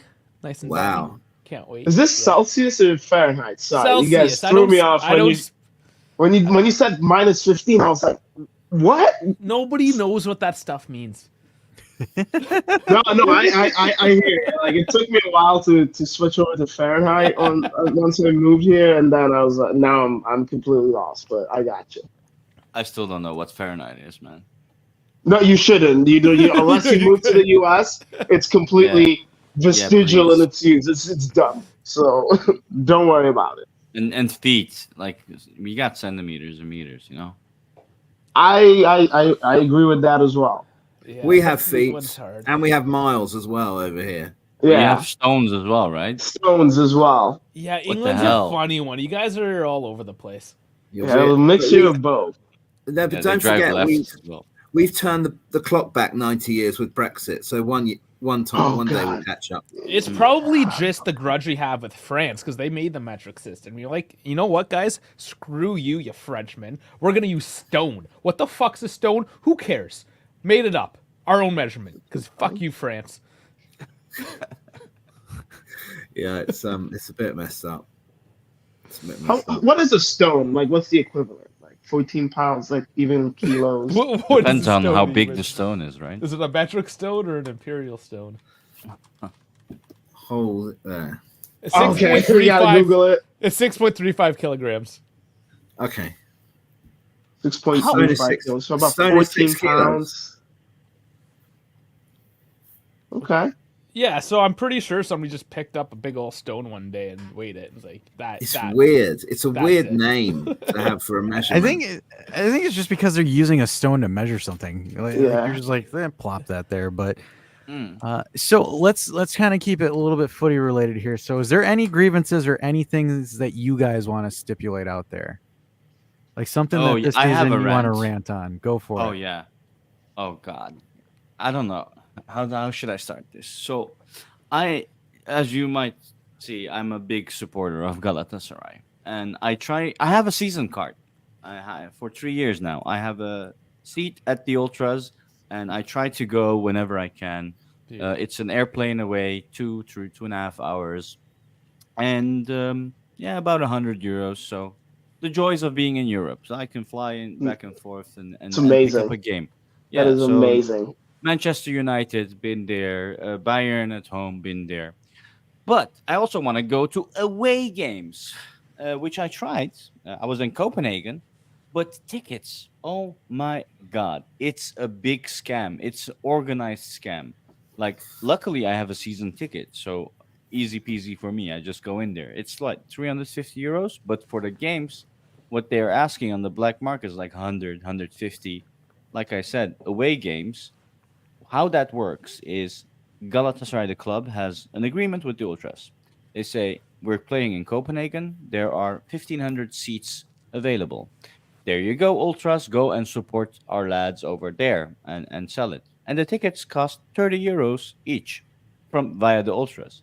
But what's happening is there are lots of in between guys that want to make money, and they basically organize themselves to make a shit ton of money, and they agree on don't sell it lower than 600 euros. And imagine, well, 1,000 times 600 euros is more than 500,000. So mad money is being made on these away games. And it's all so commercialized and it's insane. And it pisses me off so much. That is fucked. Yeah, because I end up being in a bar in Copenhagen with fucking Copenhagen fans shouting in my neck because they scored.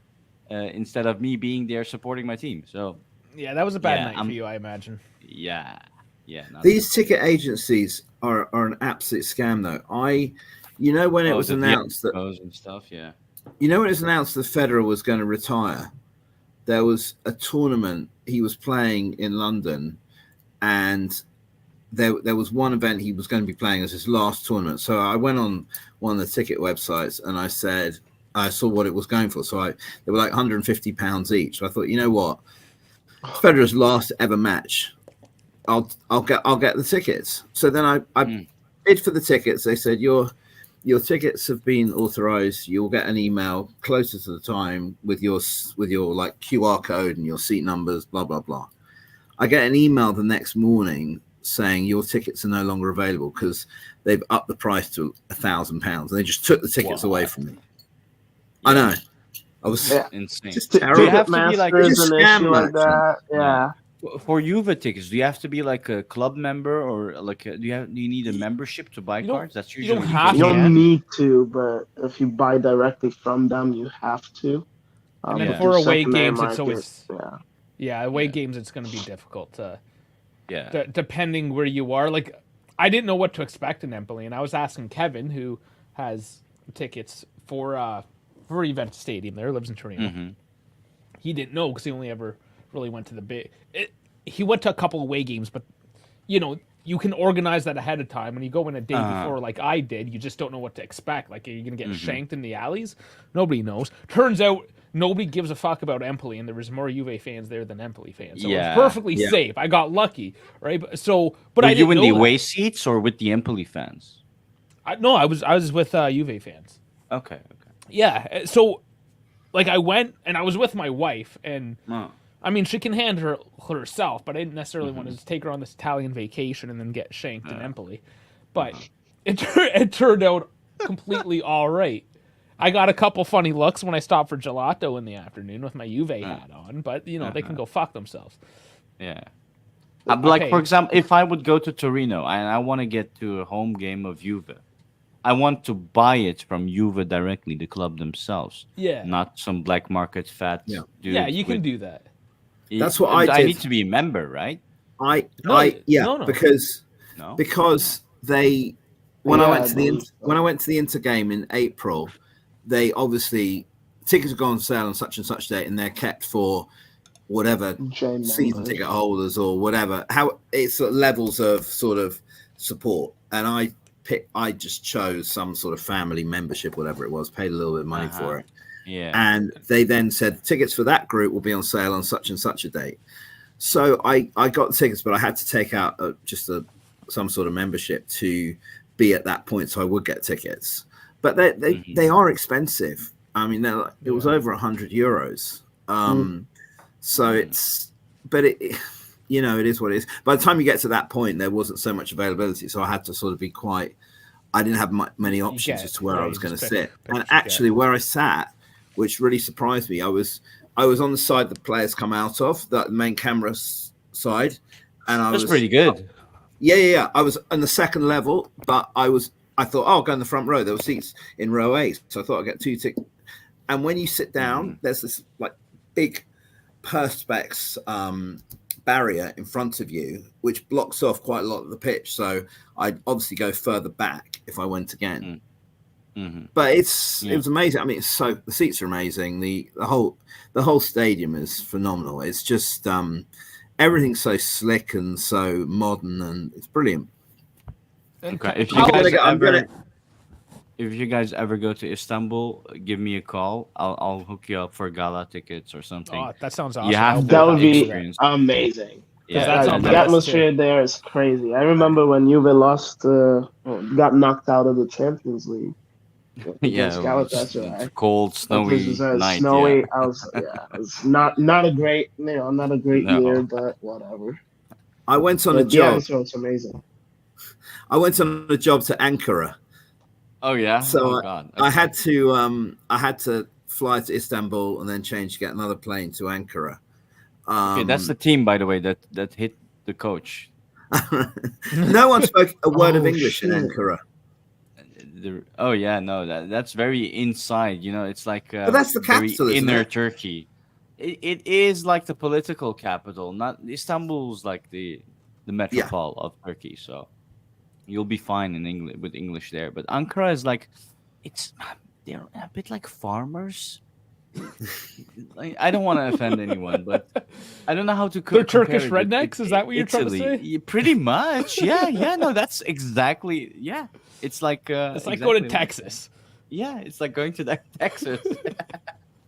Yeah, but no, I was there for about 4 or 5 days. So what did you do? Did you go to a game? My problem is that I've only been to sort of Dalaman and areas, nice. In the south, the touristy areas. So I thought, go to Turkey. Most people speak English, but when you get away from the touristy bits and you're in Ankara, no one.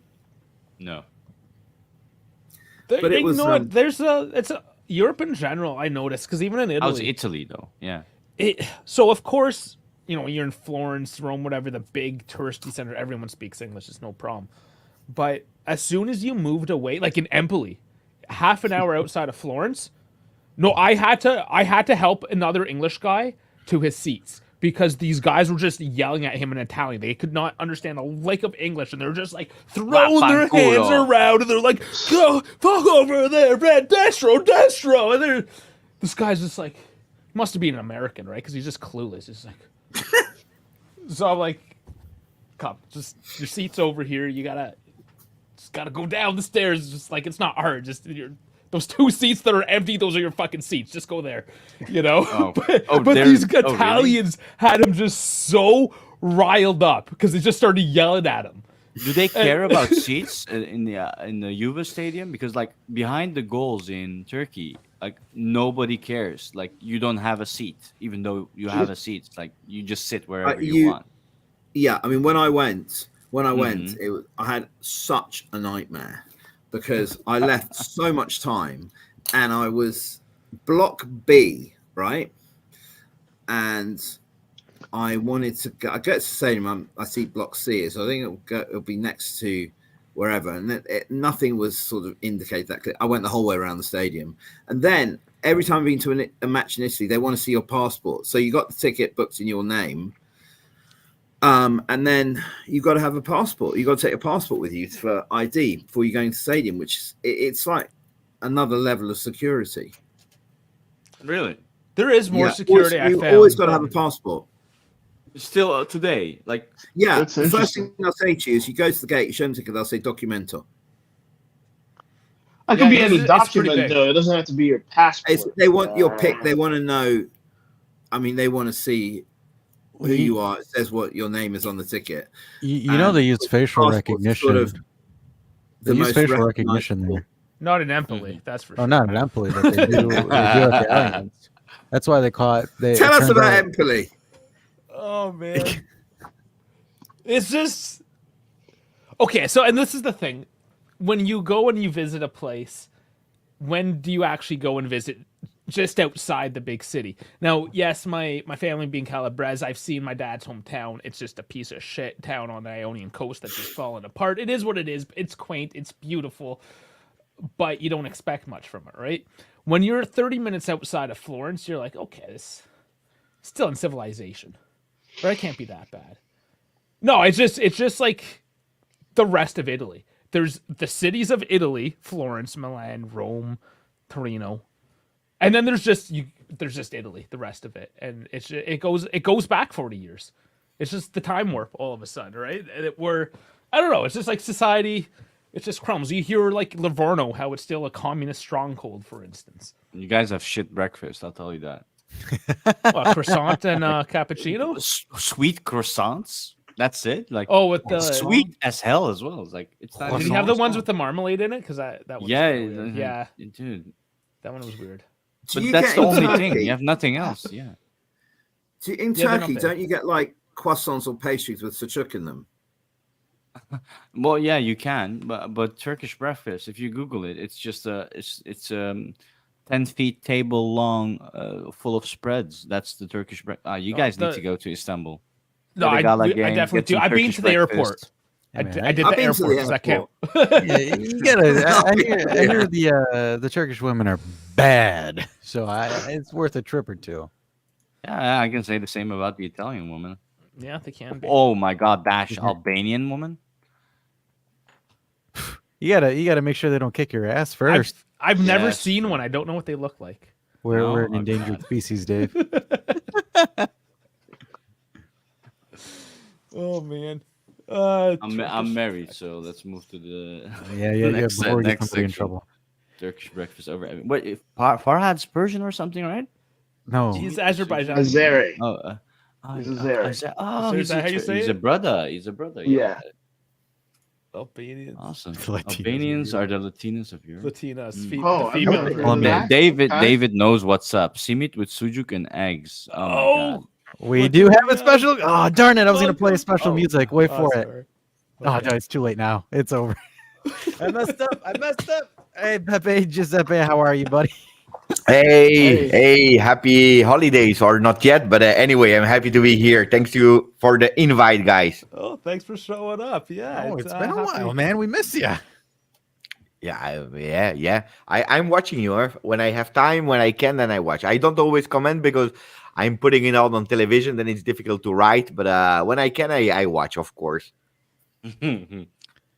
Oh, yeah, all your fans. What do you think of Kenna and Yildiz? Just Juve.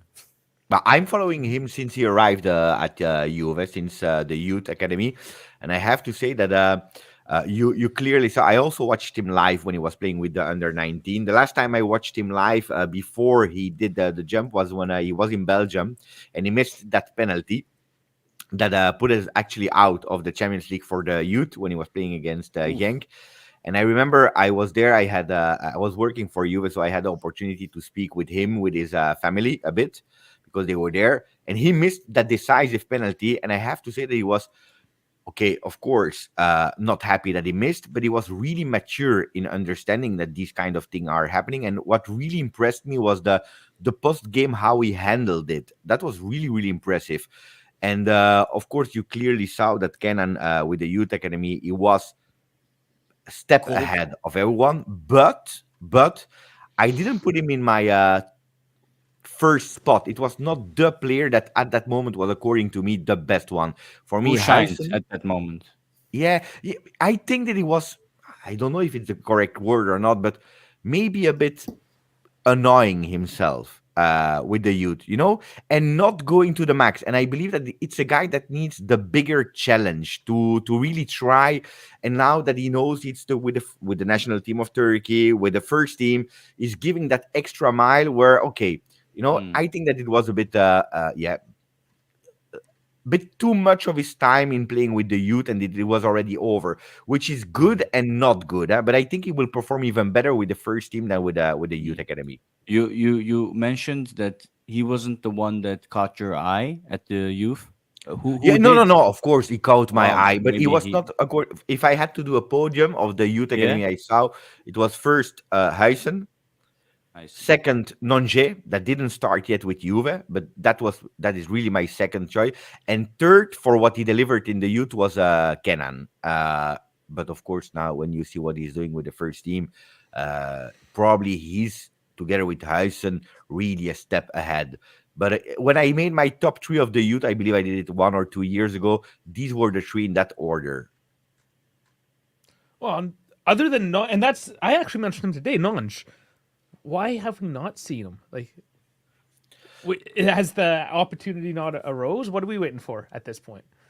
If you're asking me, I believe that it's a player that unfortunately didn't have really the opportunity to be launched because we are having tight games. We don't win an easy 3-0 when you can launch him.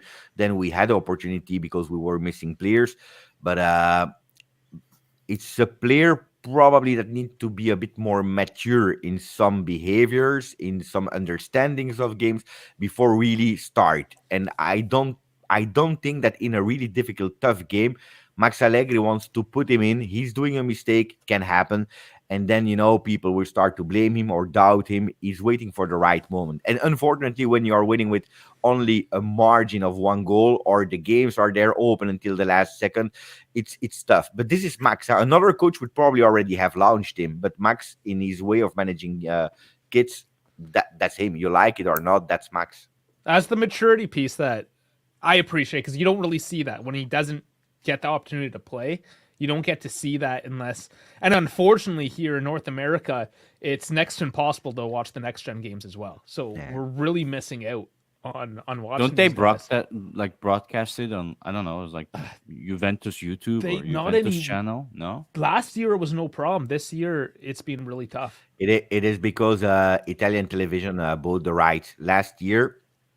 They didn't. Now you have, I believe it's Sky or DAZN that bought the right to transmit them. So it's difficult. Last year it was a bit more free to watch, and they were also available on Juventus TV. This year it's why does it's DAZN copyright. care about like youth broadcasting?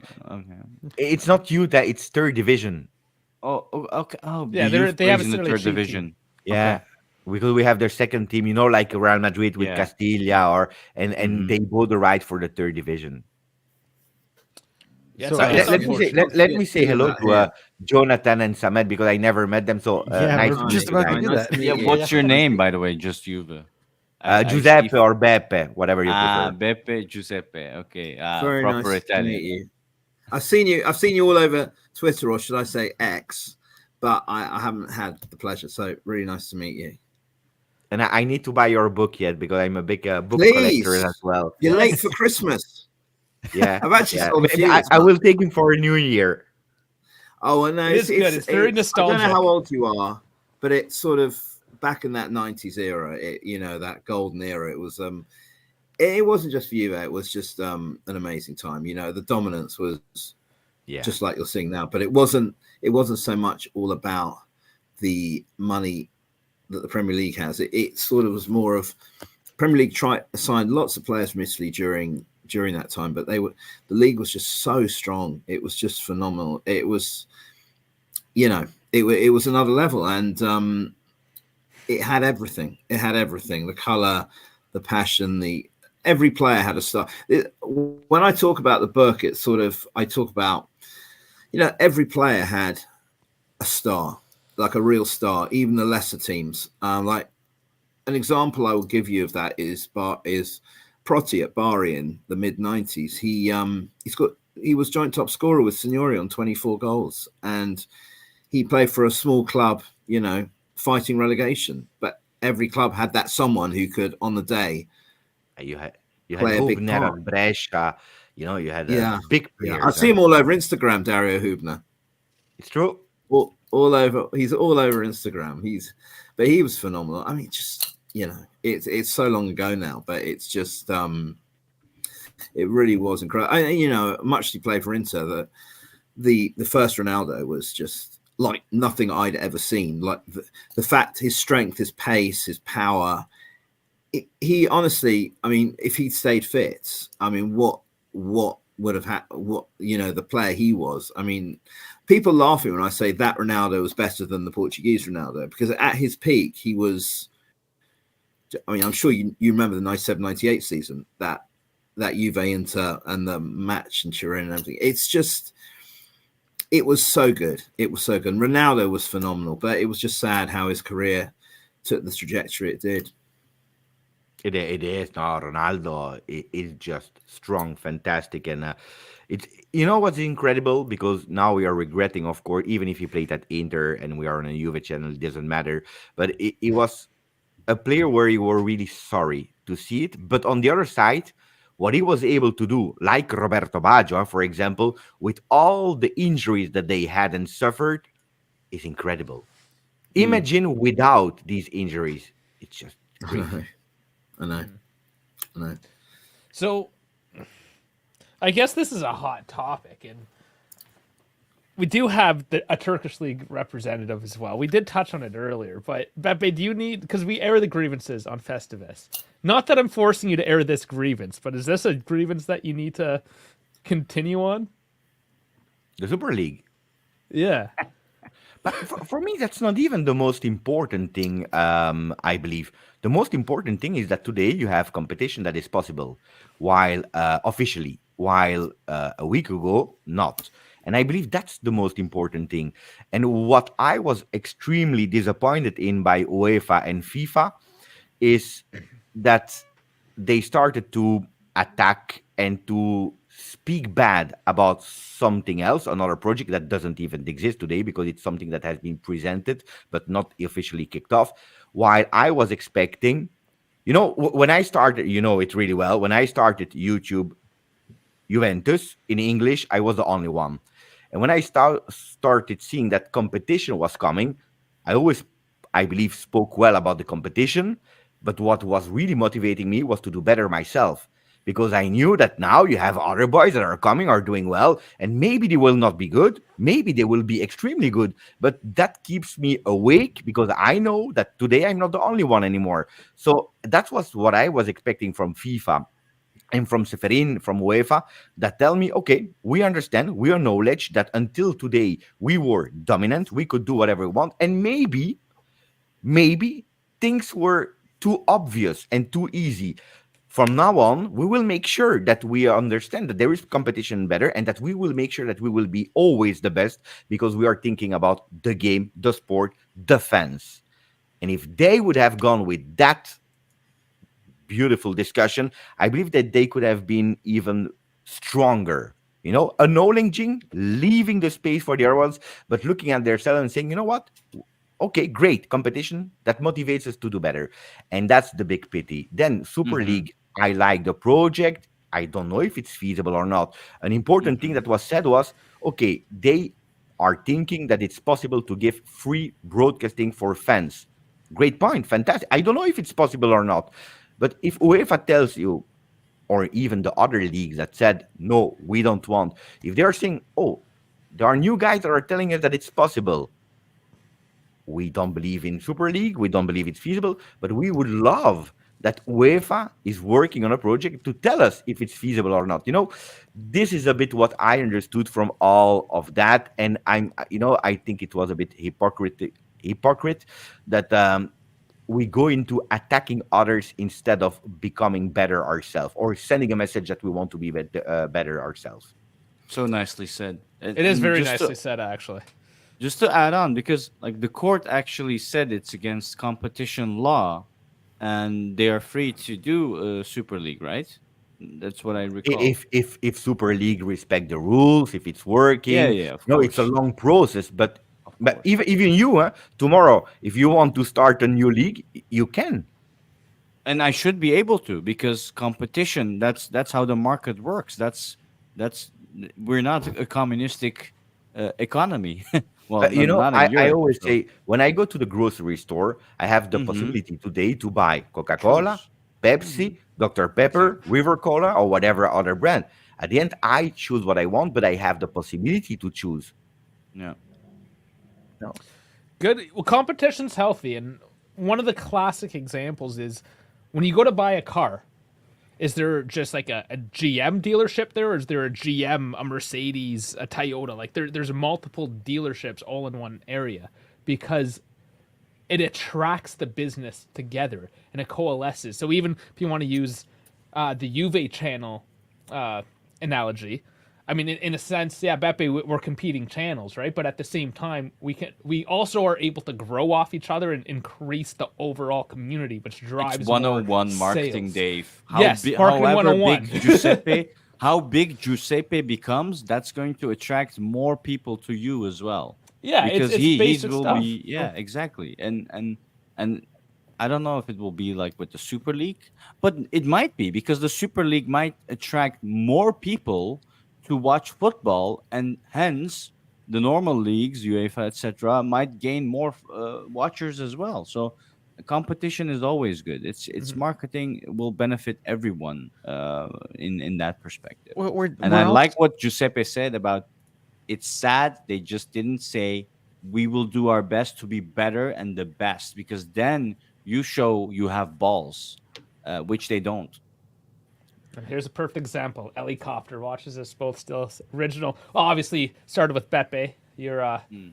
started a couple years before us, really. So, but yeah, I mean, we were able to feed off that a bit, and we're grateful for that. And I just hope, and that's what we should be looking at, is to build the community as a whole. Not, yes, Yeah. okay, there's the competitive side. We want to do better and beat the next guy. Sure, you can internalize that, but when you're looking at big picture, like it's better for everyone. So Yeah. UEFA trying to shut things down like some autocratic state. This is supposed to be like the democratic European Union represented here, right? But they're acting like a bunch of dictators.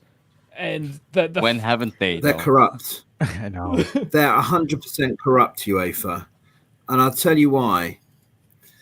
Well, we all know they're corrupt. Basically, you look, as you know, I'm no fan of Premier League clubs, but that penalty PSG got against Newcastle was scandalous, absolutely scandalous.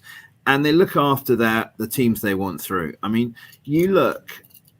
I put a tweet out about this, that there was a lot of talk last week about Italy's coefficient for the fifth Champions League place being so good, and the Premier League was lagging behind.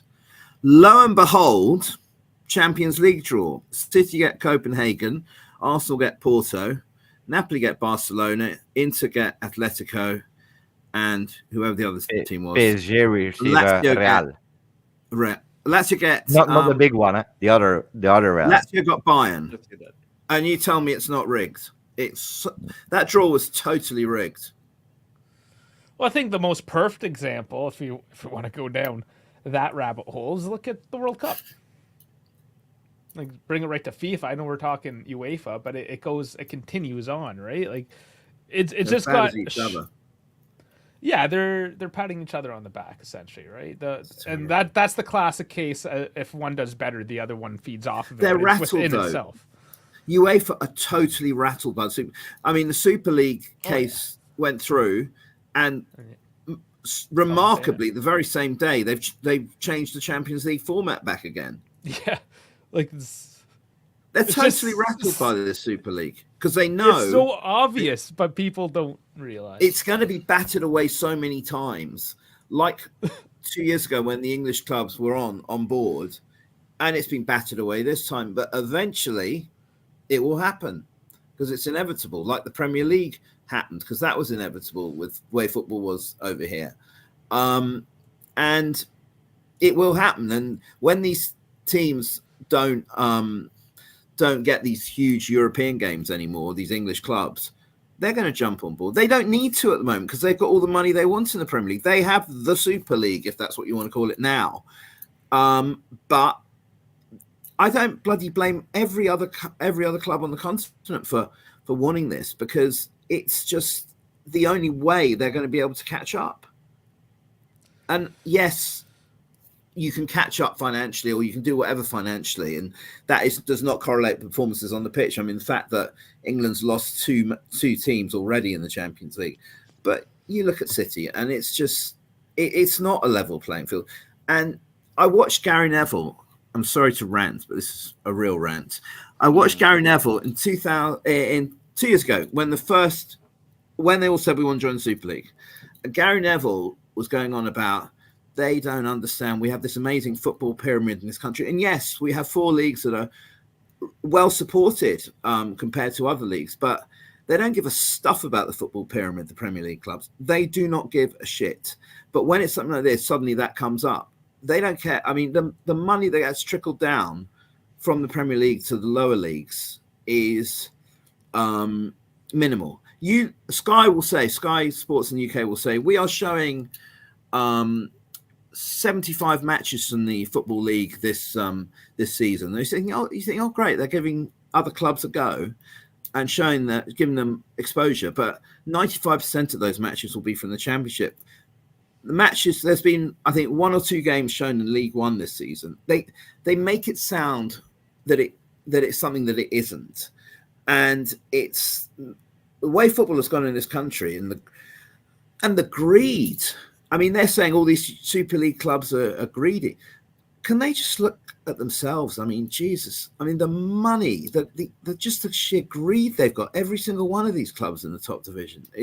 They literally have no right to lecture on that. If I ever need to make an anti-Premier League video, Jonathan, I'm calling you. Sorry. Yeah. It just winds me up. It winds me up that they don't see the bigger picture, and they're so biased. I mean, I watch a lot of European football, and the broadcaster who has the Champions League rights, which is now called TNT here, but they were called BT Sports. They showed the Milan Derby semi in the Champions League. They weren't even in the San Siro. You know, it's just they don't care. They don't, and they don't. They're not researching all the players. The arrogance. They don't research. You know, about anything that's in Premier League. They're so obsessed by their Premier League bubble. They're just obsessed. They can't get out of it. What was it they said the other day? They said in commentary the other day. So I was watching the Genoa Juve game. Apparently, Fagioli is suspended, not banned, suspended. And it's just like, just show some interest and show some. There are some really good commentators out there in England who know about Italian football. There's a lot of pundits and a lot of commentators who are so lazy they cannot look beyond their precious Premier League bubble. So, have any of the Italian club? Yeah, go ahead, John. Go on. No, what were you gonna say? I was gonna have any of the Italian teams made any public statements regarding the Super League? Yes, there have been. Pescara said that we're not going to get involved in it. That was banter. That was hilarious. I love Pescara. Pescara don't want any part of this. No. But Pescara actually said, as we didn't receive the invite, We will not further comment. We will not give any comment on it. And then people translated it as they rejected it, but it's not true. They actually said because we were not invited, we will not comment, which is totally different. And actually it made me really angry because sometimes I see people that do not understand and they just translate, they just put it on just to be first in putting news that are actually not true. Because then you see the big accounts that are putting a list with Roma said no, United said no, Liverpool said no, Pescara said no, but it's not true. They never said no. They were just throw Pescara in there. But all but these Pescara clubs, was really funny. Pescara put that out, and then there were a load of like over here, like non-league clubs saying, you know, we don't wish to be a part of this, you know, like some team that's in the 13th division. I mean, just trolling as well. You guys have to remember, Pescara are also the team that did this. Oh, but that was a really nice one, actually. That was cool. I wish I could get that jersey, but it was a draw made by a kid. Yeah, that's really cool. But like, Pescara clearly have a different take on reality than say most football clubs, right? They have a sense of humor and stuff. Our first season doing Italian football in the UK in the 90s, Pescara beat Juve 5-1. It was right at the end of the season. I think Allegri might have scored in that game. Yeah, he did. It's true. Yeah. So yeah, they've had the odd season. I stand with Pescara. So Beppe, have you seen the that small video on X with Kine for like 40 seconds when he was talking about no prosecution for Inter? Like, I don't know if you made a video on it and had your thoughts on it, but do you want to comment? There are two videos, and there was the one where it's next to the bathrooms. That's the one you are talking about, the 40 seconds. And then there is one of today, and actually two different things. But I was absolutely not shocked by the words he said, because he actually said, we investigated on Juve, we punished Juve, and then there was a question, what about Inter? And actually he said, I can't say anything about Inter. And then he made a joke, you can speak about non-verbal behavior and language, but actually I didn't see anything shocking, which is correct. He said, I can't tell you anything. It's a prosecutor. He will not, or he should not tell you live in a question next to the bathroom. Yes, we are checking the financial state of Inter and they are doing bad or not, because that's absolutely not the right space to talk about it. I know, again, it's always in terms of interpretation and then who's reporting the news and how they are blowing up, because I saw a lot of Juventini that were pointing out like, hey, you see, and they don't want to speak about Inter and they are protecting Inter. But I personally, even if I don't like Inter as a club, and I know they have millions of debts and I don't know how they will survive, but I think it's not the right space to speak about it. Today, he spoke about other things in a longer video where he was actually proudly saying that if Juventus was punished, it was because the investigations by the Turin prosecutor and court were done really well. And they gave him documents which showed him that he had to push harder on that one, while the other prosecutors and courts, like in Napoli and Roma, for other clubs that were possibly involved, well, they didn't do really their job. And that's a bit more tricky, because it means, okay, if you have one that is doing well their job, you can push, but the other ones that could potentially also be guilty, well, if the prosecutors are not doing their job, it's all okay, and then we don't care. That was a bit more a tricky one. Because it was interesting, because like Dave and I saw it. It came out, Dave, was it Thursday or Wednesday? Because I know you and I were recording and we saw it, and like Thursday, I believe. Yeah, because obviously our Italian's not the greatest, so we didn't really comment too much on it. We just tried to understand it, but we couldn't. Lunchtime, yeah. So we kind of held off on it. And we wanted to wait for you to at least explain it, so we knew what the whole story was. But I don't think we ever got around to confirming what it actually was. But since we have you here right now, I might as well just ask you right then and there. But it's kind of I think my biggest gripe that I've had with Inter, and it's more so Inter and Paramount Plus with the sponsorship, right? Where it's like almost like in the United States, they've made Inter their flagship club for marketing. And that's one of the things that I'm not really a big fan of. I mean, obviously, I think Paramount might lose Serie A at the end of the season, but I think it's just almost like the whole catering to them. And then, like, for example, and I think a lot of our North American friends can comment on this as well, but the amount of Inter catering during the halftime shows, even if Juve was playing another team, Inter Even this, if it Inter was like that. Empoli and Fiorentina or whatever, like any other team, they still talk about Inter. It's weird. Like it's like a weird crush. It's like we're in 7th grade and you're just jonesing on this new girl that showed up and you can't stop talking about her. That's basically the English feeds that we get right now. I can't help you too much on that one because I'm living in Belgium. I Yeah, don't see it. So you get it's the zone, I'm difficult for me assuming? to tell you, yes, they are pushing one or the other. It's true that what I was really regretting from all the clips that I saw and all the people that spoke to me that are watching it was that Juventus is never supported, or not saying supported, but at least not equally defended. Yes. Which That's in a a good way of saying professional it, way, yeah. and that is a really big pity. They invited some people that were attacking Juve. I gave through contacts other people that were defending Juve and really well informed. Speaking about Guido Vasiago, that is director of Tuttosport, that is well informed about what he's speaking about. Then he's right or wrong. That's another, but it's a standpoint, and it's a pity that a club like Juve that is huge and big doesn't receive the chances on a big television. And I believe that the fan base in USA, Canada is quite big from Juve. That you don't have the other version. And from what I heard and saw from the people that are hosting and presenting is really on the surface that they know from reading big headlines and they go with it without really doing their research. I'm not saying that they are not informed expert about who's dribbling well or not, or who is doing the most passes or reading the Opta stats. I'm sure about that. They are doing really well their job. But on that one, that was really, really difficult. A really difficult topic. If you don't invite people that are aware about it, pro and contra, then it's really difficult because you are not defending a club. And that's a pity because you're speaking about Juventus.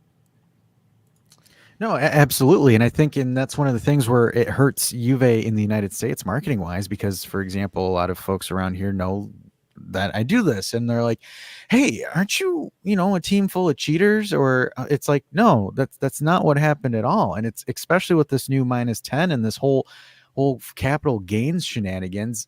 And it's irritating because it's like, for example, when you have a casual watch it or when you see the news reports or all of that, my biggest issue is objective reporting. That's one of the I damage is don't want to done. blame Paramount on that one because if you're looking, for example, okay, they didn't do their job fully, but today in 2023, you still hear that Juventus both referees and both games in 2005, 2006.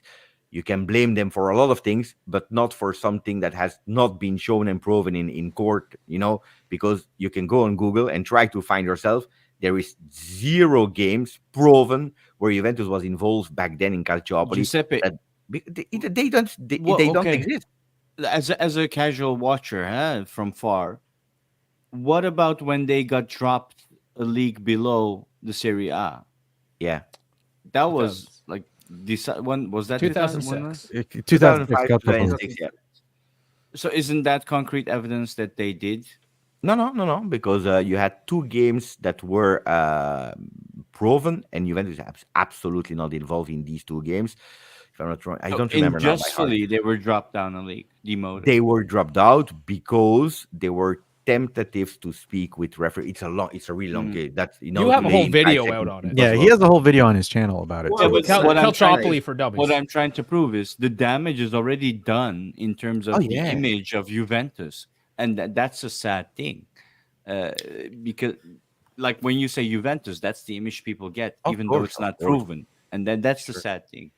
And it's the same thing with the -10 as well. I mean, it's just, again, it's my issue is like, for example, it's the image of something that's not even concrete, right? Like, for example, a lot of their investigations were saying inflated transfer values based off of transfer market.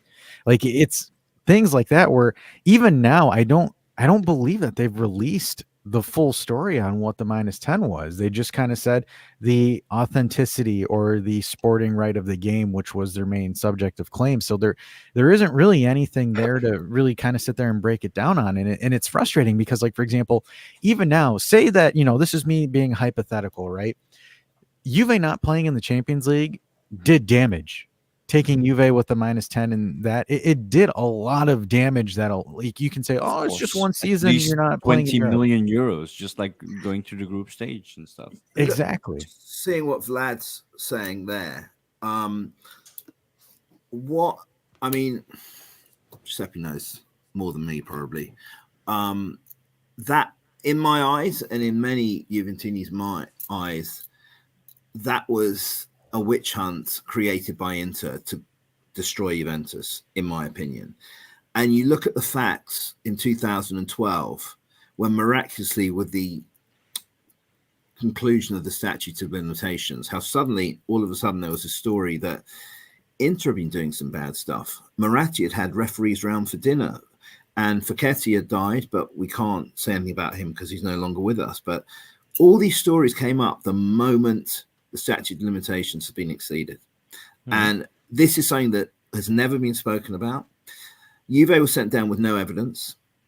Moggi was, I'm not saying he was the most perfect guy in the world. He had a lot of faults, and there was obviously a lot of issues. There'd been a lot of controversy. And I think from 98, from the Ronaldo Giuliano incident, up until Inter blowing up the title on the final day in 2002, Inter were looking for an opportunity to destroy Juventus. It is so clear in my eyes.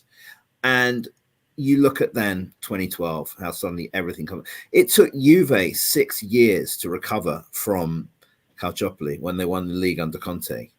And that was orchestrated by Milan did worse things than Juve. Yeah. But Inter you know what did worse was the than Juve. difference? The difference that they had a middle person that was calling instead of direct calls of Galliani or whatever, which the person was charged and guilty and not the club. And that's the huge difference why Milan saved their ass in a way. Yeah, at the end, they won the Champions League the year after. You see how hot this is making Beppe? Hey, You had to take I this thought back it was a up. festive live, Dave. I thought it was a Merry Christmas live, and we are speaking about Calciopoli. Mamma mia. Yeah, well, no, it's Festivus. Do you know the story of Festivus? Beppe, have you seen Seinfeld before? If I saw Seinfeld, the show? Yeah. I'm not a big follower, so I don't know everything, but of course I know. Okay, so on December 23rd, they made up this holiday because George's dad, anyways, the whole backstory, he hated the commercialization and everything. He created his own holiday called Festivus for the rest of us. And the whole thing is the metal pole. You don't have a Christmas tree, just a metal pole. And that's why I have a metal pole. You can't. Yeah, I have to go solo here. But what? He just took himself out. I took my but there you go. Solo here, see the pole, the metal pole. So it's not so much like a Christmas stream, it's the Festivus stream, and it doesn't have to be any one thing. It's the time of the year. It's what we do. But one of the things with Festivus is the airing of the grievances. So that's kind of what we're doing. We get all the grievances out, and then we start having. Are we getting a show from Dave at the end of this with the poll? The poll. You too. I said that. I said that too. He got so mad at me. It was hilarious. Trying to maintain the sanctity of this holiday. Is Christmas if a it big gets too thing in hot, Canada? Dave, you can take off your sweater as well. Is Thanksgiving the thing in Canada? Is Christmas a big thing? Both. Yeah, both. We got Canadian Thanksgiving. We got American Thanksgiving. Yeah, we There's do our like a month Thanksgiving in ahead. October. Yeah. Is ours in Christmas Day November. though a big day in Canada? Or what is it? It's huge. Yeah. Yeah. Probably the biggest day commercially and religiously and just in general. Yeah. Yeah, it's big. So It's Christmas. I think. So, go ahead. Nobody wanted to take the downfall at Juve. Just blame it on one person and get it over with. One For person. Calciopoli? I blame everything. I blame all my footballing woes on Alexander Chefrin.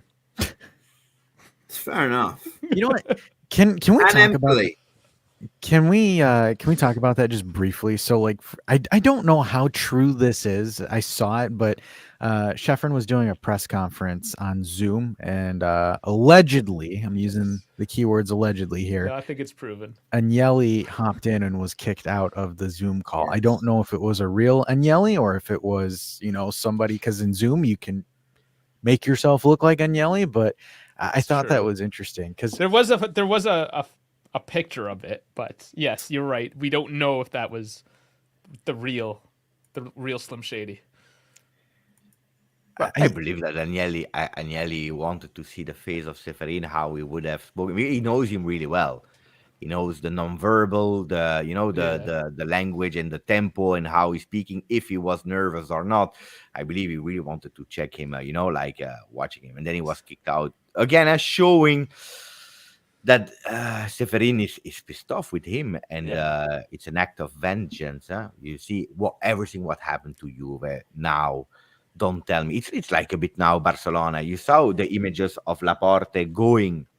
I believe it's 1 year ago or 18 months ago, going, I don't know what country to meet Seferin to speak, where a lot of media were saying, he was bending the knee and asking for forgiveness. And then Barcelona was clear and they could, again, sign players, they could participate in Europe.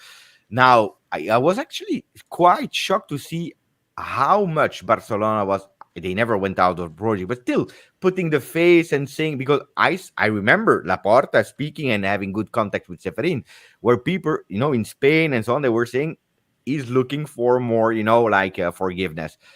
And the day after, you see Barcelona might risk a few years of ban for financial fair play. You know, so it's someone that is really pissed off and that wants to take vengeance on a personal level, which, as a leader of such a big business, you should not. You have to separate it. Then you can hate someone, you can like someone, but you should be able to, in that position, to split what is the common goal, what is correct or not correct, and then you see it's again a reaction of some that you don't want to see from the leader of the most beautiful sport in on the world, that is watching Andrea Agnelli in that Zoom call and is banning him. It's Well, strange. exactly. And the one thing that really caught me off, that really rubbed me the wrong way was, so we covered this, I believe it was not this Wednesday, but the previous Wednesday. Sheffrin wants to remove the term limits for UEFA presidencies. Essentially he's forwarding a motion to remove term limits after him being the guy that put in term limits. Where his argument was, oh, at the time we needed to clean things up. That's why we put in the limits, but now we're good. Which to me, this guy allegedly hasn't even met the qualifications of being a UEFA president. I mean, there's, rumors of him not actually being the president of Slovakia's FA in a sense. So like he could say, allegedly he was illegally forging documents to get where he is. But to me, this guy is like, even his look is that of like almost like a Bond villain, like just a super villain at this point, where it's just like, I don't understand. Like it's like he has this vendetta and he's just going after Juventus, Barcelona. I mean, how can the thing that irritated me about UEFA is UEFA could act and do to the point where Juve get this magical charge thrown on them, and then a few months later, Gravina gets promoted to vice president of UEFA, and then now allegedly, this is an allegedness, Italy can get the 2032 Euro. And in the condition that Italy's stadiums are, to me, Shared how with is that Turkey. not weird? Shared with Turkey. No corruption at UEFA. Never. I heard he's an Inter fan. I don't understand why Turkey was not able to do it alone. They could have done it alone. Turkey is strong in terms of stadiums, infrastructure, passion. Everything is ready for them to host it. They didn't need Italy. It's really strange, yeah, I because think it's not Turkey that needed. It's Italy that needed Turkey. That's really strange where we arrived. And why I'm pissed off with Gravina is because I believe a lot in meritocracy, even if I work for big corporation, it's not always like that. But I still believe. I'm a believer. I believe in meritocracy. And then you see a Gravina that is arriving as a vice president when I make always the joke, but look, and John will probably laugh, but this is my first video game I ever bought, and it's World Cup Italia 90. Nice. And I think my when that first one game, was 94. The next one. Samet, you're probably much younger than Isn't me, but Vieri in that one? no, very. I don't look. These were Vieira? the. This is how we played back then. You had Oh my to god, go yes. to play. I know the Sega. You know, oh, you know what? This is the last time Italy invested in stadiums. Yeah. Yep. And you have no development of youth. You have no promotion of women football. You have stadiums It's that are crazy. collapsing. You have so many problems. For a European country, it's And insane. and then you have Seferin that is promoted, I don't know for what kind of merits, is promoted as vice president of UEFA at the same time as receiving co-host of 2032, also being promoted with, according to me, and I love Italy, I'm Italian and I wanted Italy to go through, but with a dubious non-given penalty. While the day before you have Seferin that is saying Italy has and must qualify because it's a big country that needs to participate. It's 1+1+1+1+1. Juve that is obliged to do a plea deal because they go to a court where they expect to receive a big fine. They didn't have the time to prepare. They go out with a -15 on the day of the birthday of my wife. It was the 20th of January. They go expecting a fine. They go out with -15 without the possibility to defend yourself. They hired the best lawyers possible. They go and try to defend themselves. They understood it was not possible to defend yourself. So at a certain moment, you're obliged, you are pushed to do a plea deal because, as Samet said, you lose 20 million euro. You lose much more than 20 million euro in not participating. If you are, I don't know, Chievo Verona, and you are not participating in business, in corporation, you don't calculate these entries in your forecast. So it doesn't make it's okay. If you have them, it's great. If you don't have them, it's okay. Juve is planning these money on long term. If you don't have them, it's a huge problem also for brand, for image, Transfer for policy, everything. transfer, because you are not able to attract players. Look at Thuram, for example. He's doing fantastically well at Inter. Thuram has also some talk with Juve. If you have an opportunity to go to a club that is giving you Champions League, arriving to the final, or you have a club that you don't know what will be the future of Juve, when they will be up again. Now they are doing okay this season, but it was a big question mark. Where do you go? You know, it's a lot more than just one season you are not participating. Then you make a plea deal because you are scared that with 2 or 3 years you would have totally collapsed. No, absolutely. And part of me, and this is kind of where we get into a little bit like of hypotheticals here. Do you think that part of the plea deal that Juve did with UEFA in the summer was in a way for UEFA to cover themselves from potentially getting sued if the Super League, essentially the lawsuit went in the favor of the Super League teams? Because, like, for example, I don't know how true this is. This is, hypothetical. Viewers, just take this as a grain of salt. But allegedly, they're saying that Real Madrid and Barcelona are planning to sue for $1 billion each. I don't know how much water that carries, but because of UEFA essentially operating on unfair grounds, and I believe Barcelona and Real Madrid were saying that Juve were being blackmailed into stepping away. So there's a bunch of legalities. I can't really speak to it as a confirming source, but just rumors that are out there on Twitter. It's one of those juicy things that if you're the kind of guy that wants to watch the world burn, it's the kind of news you like to hear because you want to see this go through and you want to see the drama that unfolds out of it. But realistically, I think it's a classic case. The numbers, anyways, $1 billion. You go high, it would be settled for a lot less if that's the case. If it was a monetary thing that they're going after, it's just. Again, number one is the source.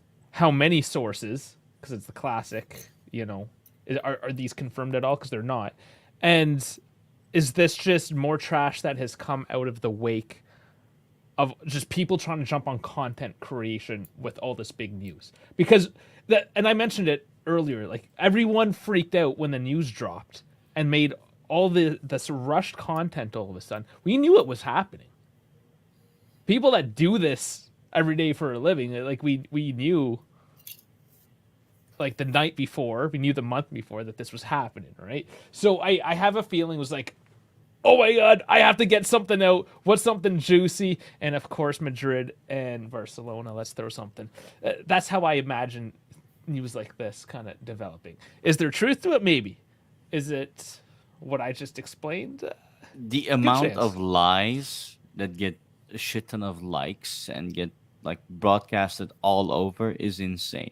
I can say even I fell for it once. uh I don't know what it is, the hype or whatever. It just gets a lot of views and whatever, but it's just copy pasting journalism most of Yeah, the time. a lot of that. So, question from Good question. Helicopter. Whoever wants to take this one, she asks, "Do you believe that we'll see another European competition, or will the domestic league stop it? Will the domestic league stop it, or will we see another competition? Like, On are we my talking about like a end, Euro Cup? Are we going to see a Super League, or are the Super domestic League, leagues going to yeah. stop it?" Okay, We I see. will. We So, will eventually. It's just a question of when. I Because these clubs can't afford. These clubs can't afford. I mean, the Germans are holding this moral thing about we're not part of this, but these clubs can't afford to be so far behind. You know, the Premier League is just, it's a never-ending circle of money, and they have the Super League, but the clubs need a slightly, if they're going to be competitive, the clubs around Europe need a slice of it, and that's the only way. I don't see it happening, Jonathan, on my You end. don't? I think it will. No. And I'll give and the reason why is I think UEFA is too strong. And why I'm saying this is, for example, my club, Galatasaray, they gave a statement when this whole Super League topic was brought to court, and the court said, yeah, they can do a Super League. And then my club makes a statement saying that they refrain from such a thing. They'd like to cooperate and continue cooperation with the Europe ECA, the European Club Association Framework, and they uphold that values, blah blah blah, yada yada yada. Basically, they're saying they got our in our hands. We are in their framework. We're in their pyramid. We can't go anywhere. We can't make any move. And if we do, we might miss potentially on millions of euros that we today receive with entering UEFA, yada yada yada. And if we ever say, "Oh, I'm going away, UEFA," I might get nothing from neither. And what I'm trying to say is UEFA is too strong. UEFA is too organized, and they have everyone in their hands by the balls. That's why I I don't think. believe it happening. I Maybe think no in matter. 200 years. I think the Spanish clubs, Real and Barca, if you were to push them, they would be interested. I think the key for all of this comes with the likes of Bayern Munich and Dortmund, because they are seen as part of the furniture with the UEFA. You know, they'll always stay in that circle. If they were to jump ship, I think then it's massive momentum. I really do. It just the Super League needs to find a way that they're going to entice these clubs to it. And I don't know whether I don't get the business model in some ways, in that they're talking about free streaming and all this. It's a lot of questions to be asked about it, but it remains the only way for clubs to stay, to have a chance of competing with. I mean, the money in English football is just obscene, and I cannot, from life, me work out how it can be sustained long term. But I talked about Serie A in the 90s, which was obviously different times, total dominance, but it wasn't to an extent financially of what football is today. And I don't know. I mean, if City go, I've heard the most, living over here, you hear the most ludicrous arguments about these breaches, and saying, oh, well, the Premier League can't afford to lose City. Well, they've actually broken 115 financial fair play rules. So it's not, could we afford to lose City? If City have done what everyone suspects, they have to have the absolute book thrown at them, and you can't, it's just it's another level in arrogance and denial that there could be any corruption in this league. This league is so corrupt. What goes on? Jonathan always I ends sit up with there. the Premier League being corrupt. I think I sit there and I watch all sorts of games, and like I watch the Juve game today, or watch an Inter game, for example. And if I'm watching an Inter game and I don't know, Barella gets fouled, referee gives a free kick, slightly controversial. If that's the other way, there's no free kick. I just see stuff on the field in all these games, and it's wrong. And it happens in the Premier League. It happens in the Premier League every week. Look what they did to Everton. I'm also, John, I'm interested. Giuseppe, do you think we will ever have another league? Or do you think what I what's your saw opinion? what I saw was two versions of a copy paste message. The first version where they said we will give our support, we will continue with ECA, with UEFA because we believe in it, and then you have below where they are writing we don't believe in the so-called Super League because we believe in meritocracy, in domestic leagues, etc. And I believe the first club that were writing it was the Premier League, was the entire Premier League, not clubs individual, but really the Premier League. Then you had Roma that wrote the same thing. And I believe two or three clubs that really specifically not only said we will stay, but were also attacking. Let me check. I will probably find you the things that yesterday I did. Wait up, and I will tell you immediately. It was on the 21st, I believe, that I selected them. 'Cause the whole Serie A made a statement as well, right? Not just clubs. Yes, they did. Yeah.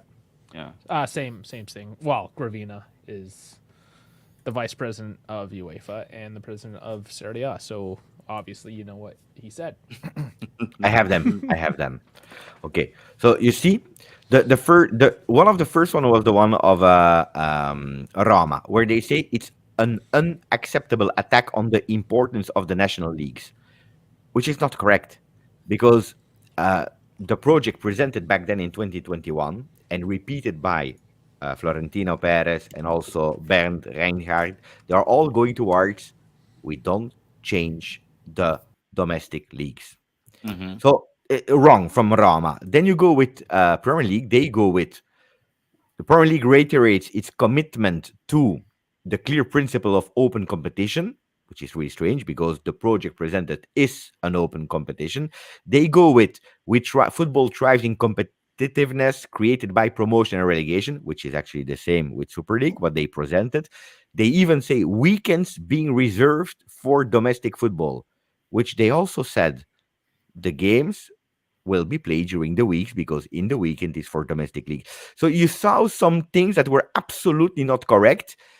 And at the end, you see that all the other statements, they are skipping and they are going with only one thing, like Chelsea did. They write, our position do not change. We firmly believe that by working with the Premier League, FA, other European clubs through our strong relationship with ECA, UEFA, FIFA, we can together continue to develop the European game for the benefit of everyone. Look, I like the communication of Chelsea. They say, we believe that continuing to work with FIFA and with UEFA, we believe that it will benefit everyone. Great communication. You don't speak about the other ones. You are not speaking about strange things that are not correct. You're just saying, we believe that. What does that mean? We believe that working with them will be great. That they believe that today working with them will be great. Because today there is no Super League project that they can just say, you didn't see any club except of Real Madrid and Barcelona that are really the heads, and maybe Napoli because Napoli wants to do whatever he wants to. But except of two, three clubs, did you see a lot of statement of we want to go to Super League? That would be totally madness. Because if you say these kind of things, you're dead because the project doesn't even exist. So imagine if tomorrow Super League collapse without being created. Well, these clubs will have a lot of problems. Then I see that a lot of big clubs said it, but how many really clubs came in the foreground saying we don't want 20 clubs, 22 clubs? how many other clubs didn't speak at all. So I believe that now we are in a phase where these communication they are totally bullshit. Why? Because there is no money. This is not the contract. This is not a binding contract. A tweet or X, like John said, it's not something binding. It's just, look, guys, today we believe that continuing with UEFA is great, which is totally understandable. But tomorrow, if the Super League project can tell you, speaking, because they will speak, they will listen, look, it's a real project, and this is how it's built, and this is how much money Mm. you can earn. Smart. Chelsea smart. But it's not only Unli- Chelsea. I believe that all the clubs, from the moment that, like John said, Bayern, Dortmund will understand because we like it or not, Mhm. it's about money. It's Of about course. It's money, all about money. and it's always about money. And when they will put the cash on the table, saying, "Look, today you Mhm. earn how much? I don't know, 100 million. Well, with Yeah. us, you have a guarantee to win 200 for the next 10 years." Yeah.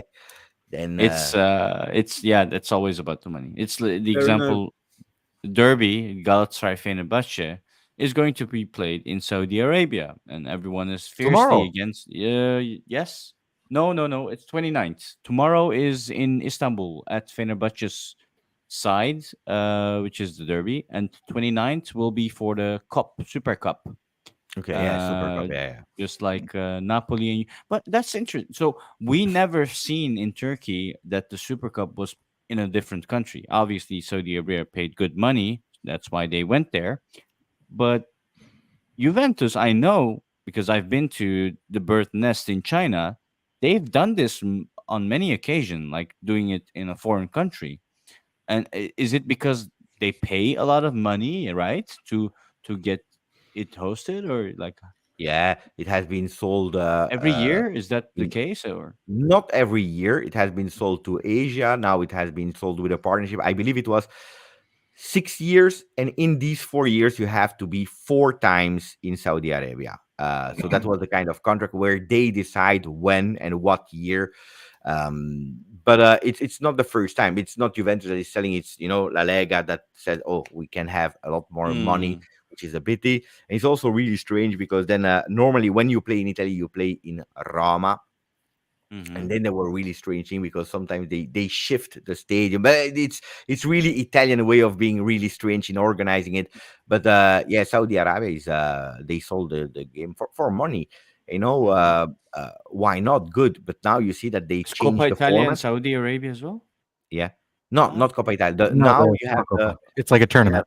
oh, the yeah, you Super. have Oh, the it's okay. Okay. It's in for the past, you had the winner of Coppa Italia against Yeah. the winner of Serie A. They play a game to, and that's the final. Ah, of From course. this Yes. year, they changed the format and they said the two finalists of the Coppa Italia against the first two of Serie A. They play a mini tournament, which is the new Oh, format. that's. What do you think about that? Like that was proposed in Turkey as well. There were rumors about it. The problem is now they are going to Super League, but It's too Milan refused to much. go. Yeah. Milan refused to go. Juve is not there, and now Saudi Arabia is pissed off because they said we don't care about having Napoli, Fiorentina, Inter, and what is the other club? I don't remember. Uh huh. Uh, anyway, and yeah, a fourth. They said it's not attractive enough for us, so they are pissed off that Juve Milan is not there. But Mm. about the format, it's again adding, adding, adding. But it's people are speaking about meritocracy in Champions League, and no, because it's not correct. Because oh, it's in the past, and John will know, you had only one club that was playing Champions League. That's Mm. meritocracy. The winner of the league goes. Do you think it's correct that in Italy you have four spots? They are even speaking about the fifth one that will qualify, but let's say four spots that are qualifying directly. While in Sweden they have to play like 300 games, the winner only has to play 300 games before really qualifying. It's not correct. That's not meritocracy. You got 4 Champions League spots? we're You about to have get a fifth four. one if everything plays out correctly. Oh, that's No, insane. yeah, it won't because the draw was rigged. No, but that's not meritocracy anymore. Why in Italy you have four spots, and in Sweden the winner, or in Belgium, they have to play so many playoff games before having Yeah. one spot. Yeah. And We people had are to not play eight complaining. playoff games. I know. People are not complaining about that, and that's where I see a lot of hypocrisy. That's not correct. If you want to speak about meritocracy, about the people is for the people, if you want to say that, everyone needs to have right chances, then it's not, that's not correct. The format next year is Champions changing League. again, right? We Or don't know changed because this year? they said they're Or going to do the Swiss model, but now with the Super League news, Yeah. they're like, we might revert back to what we have right now. Really? Nah. Yes. They said that on the day the Super League trial was last week. They said we're scrapping plans for the changes to the Champions League. We're going to go back to how it is. But yeah, I mean, the whole Champions League. You can talk about greed all they like. The whole concept of the 4 places in the Champions League is all about making the richest clubs richer, and they can dress it up as they want. But back in the day, it was the top team from each country, the champions of each country, hence the name. And they're in no position to talk about greed. How can finishing 4th in a domestic league be seen as some super achievement? Like Man United finishing, our target's to finish 4th. What does finishing 4th even mean? It's just because all they've wanted to do is like create this club where they're going to make the richest clubs in each country richer still, and But it's just Jonathan, the domestic money in England is just very good. It's just very high compared to Turkey. Like Turkey in is England. peanuts for a win. You have a club that's newly promoted, and they're able to outspend the Serie A Exactly. champion at this point. Like Is it really European? Is it really UEFA, or is it a domestic I problem? think here's the thing. So like with the Premier League, the Premier League has a huge backing from the United States because the overall parent company that does all the broadcasting is it's called Xfinity, Comcast, Warner, something like that. They're the biggest telecommunications company in the United States, and they pump about 6.2 billion through 4 years. Because it's just that relationship that they do. Because, like, for example, Peacock, which then is again one of the it's NBC Universal. That's the name of the company. So America is the problem yet again. Yes. But, I will be contradictory on that one. I don't believe that Premier League is the best league of the world, but I believe that they were the smartest in working hard to make it look the most entertaining one. Yes. Because if you are looking at how it looks when you're looking at television, it's beautiful. Then you can love the game. You cannot love. I love tactics. I love. I don't understand when I'm watching Premier League. I don't understand how much space they have to. But that's football.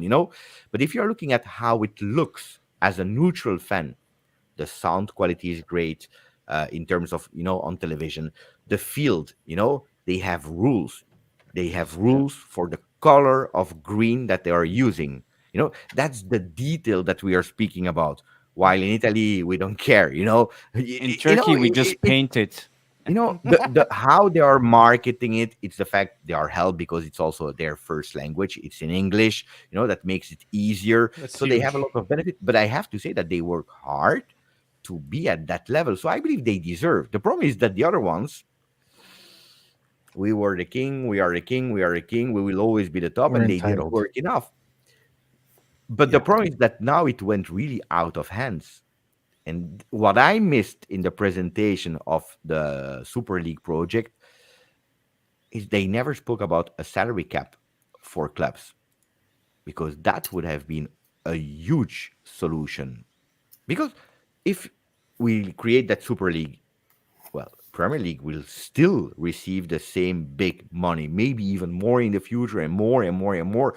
So, if you have the Premier League clubs also involved, which I hope one day they do, because I want the best club, not apart. I don't want to divide. I want to unite in a big club. And the other one as well. But Italian market is not attractive, or maybe Turkish is not as attractive. The other one will still be better, will still be bigger. And if you can buy a player for 200 million euro and you can pay him over 8 years, and the gap remains. While if you're speaking about a kind of salary cap for the clubs in, let's say, from the moment that you arrive on star, that's the maximum. If you're in blue, if you're, then you're speaking about other things. Then you're really saying, okay, there is fairness in competition. While today, without salary cap, well, whatever you create domestically will still be a big mainstream, which will not really unbalance things. So So we got a they, couple. Oh, sorry, Beppe. So what we you said? do. No, I didn't mean to cut you off. No, I didn't understand what you said. Oh no, It I was was done. reading. It was done, Dash. We got a question. So we got a question from Waleed saying, Ah, "Do you guys think that if qualifying for next year's Champions League, we can compete with this roster and that we have right now, and also if we play in the Super League, can we compete in all this?" I answered that one because then I have to go to make a coffee and to the Okay, toilet. no So problem. I answered that one because it's one that really makes me piss off. But really, not the question of our friend Walid, but it's the question in general because people are always telling me, "Hey, but with this squad that Juventus has at the moment, you can't compete." Yeah, okay, but we are not competing in Champions League. We are not. So I don't understand why we are saying we are not. We will be smashed by Arsenal 6-0 if we are in a Super League or even in Champions League. Yeah, or we will be smashed 7-0 by Bayern. It could be. It could You will be. attract different But players we if you're don't know. competing in Champions League. Of Exactly. course.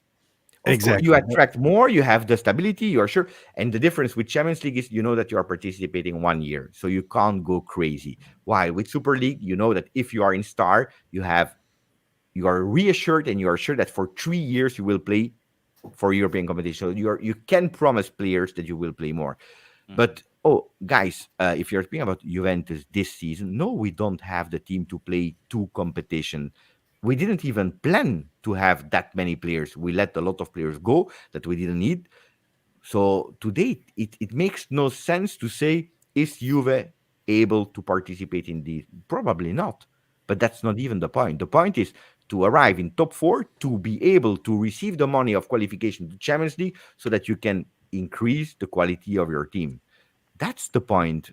Then next year, you can sign players and you can become stronger. Maybe. And maybe you can sign players and they will be totally flops. Or maybe you have great players, they will be coached bad. So you have so many different possibilities.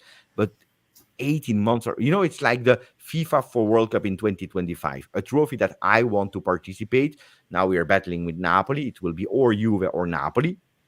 It's a huge one. And people were mocking me saying, but you will be destroyed by all the club. It's 18 months from now. Everything you have like 3 transfer market sessions in the meanwhile.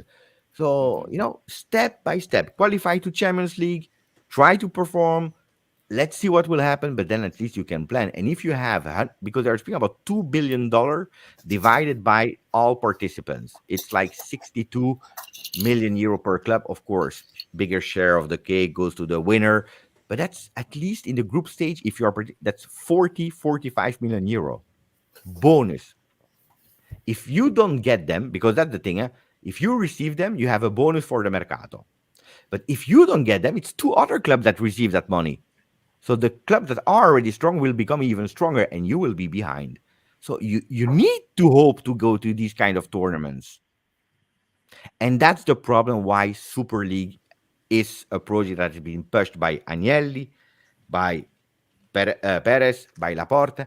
It's because the Super League project is giving you a stability to plan in Mm. infrastructure, in transfer market, in forecasting financially for medium periods, which today the competition you have no backup. You can today play like Inter, for example, arriving to the final.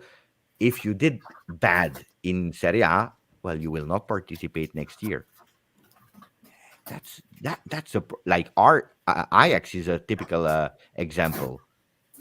Ajax can be at the top with youth academy. They can perform really well, and then unfortunately they have the bad season. It's a big drama for clubs like Ajax. Huh?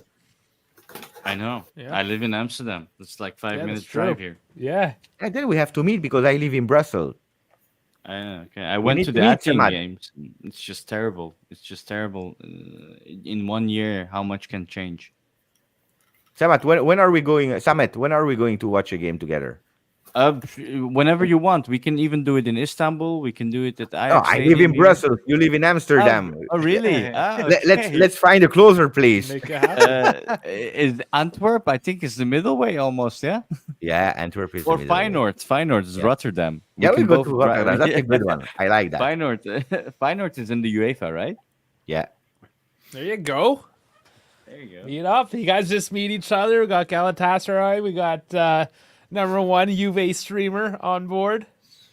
But Feyenoord is like our Inter, you know, for Ajax. You can still go and root against them. That's a good point. Brussels. Okay, you speak French, Giuseppe. Not Flemish. Yeah, I do. Of course, I do. Okay. Yeah. I have been at school since I'm 3, and I learned to speak Dutch.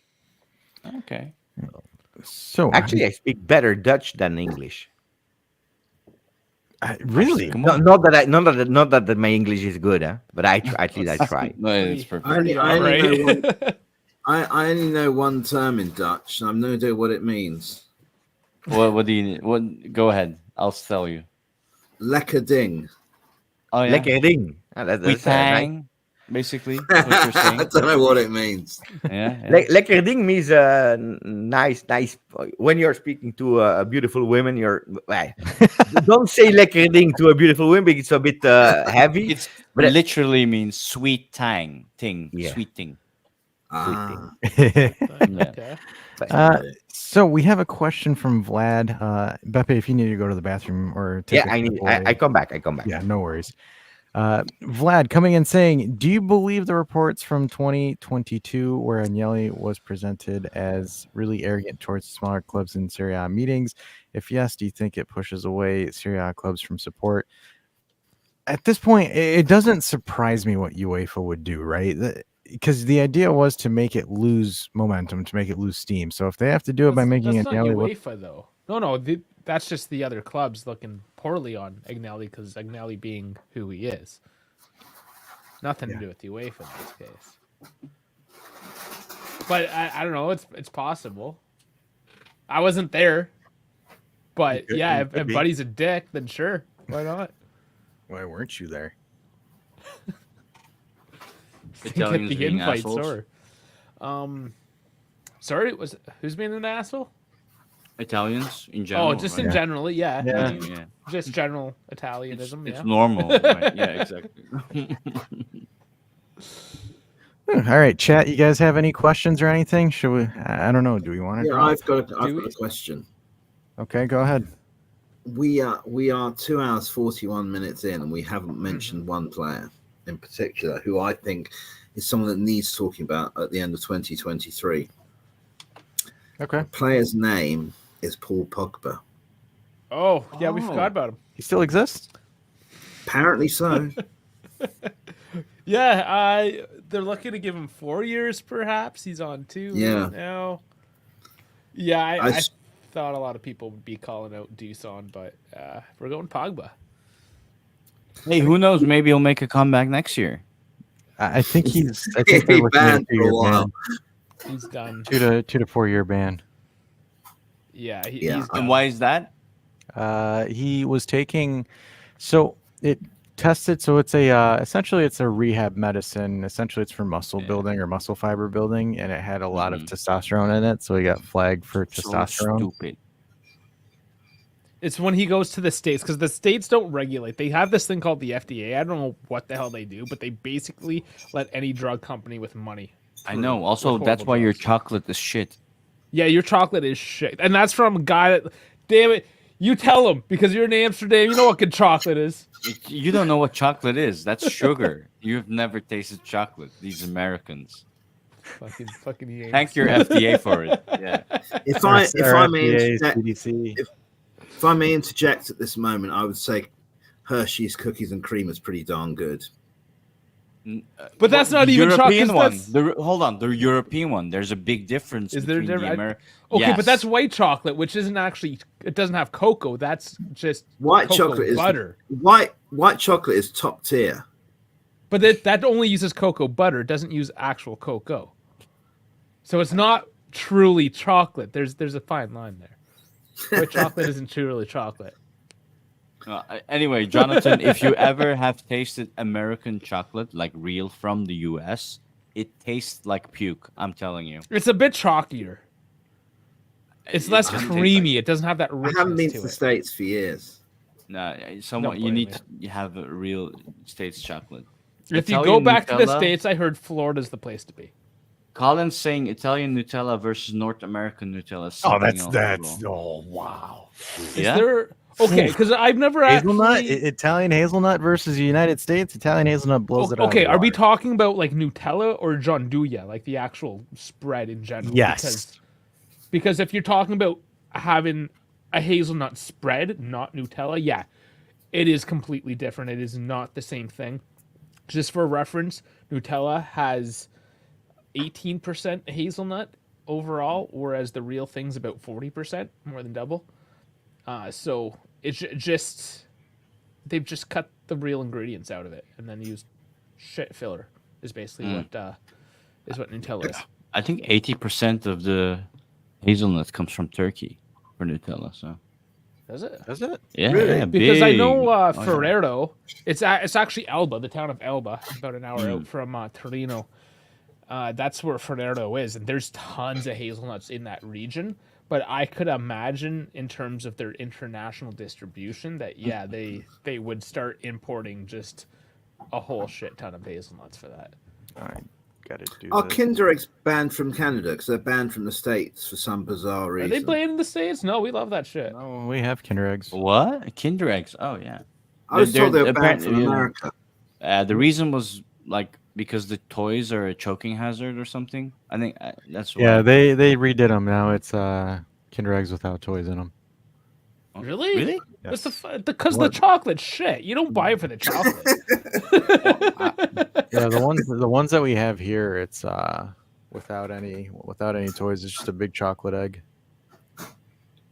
There's 3 types of Nutella in Europe. The one made in Italy, the one in Germany, and the one from How do we Romania get or to something. Nutella? Because No, we're a bunch of wops, man. We always go to Nutella. we went from Pogba to Nutella seamlessly. Oh man, we didn't even linger in Pogba at all. I just wrote him off. I just think he's done. Yeah. Well, wait. You said that last season, like before the start of the season. You said that about McKennie. You tried to ditch him on to me. No, but like What legally. happened to McKennie? Okay, Legally. McKennie. Legally. Yeah, McKennie just got good all of a sudden. Pogba legally is fucked. Only There's in a big Serie A, difference there. or it's the whole UEFA, right? It's Just always like the correction. European Doping Commission. Yeah, of course. Yeah, he's done. Yeah, maybe done. he can go to China or something. No, not even that. Saudi, maybe. Maybe, yeah. Whitewash and sports washing, whatever they call it. But in Europe he is 100% done for minimum 2 years. It's looking like. Unfortunately. Yeah. I do have some breaking news. So, I'm gonna do what this are one some day. other?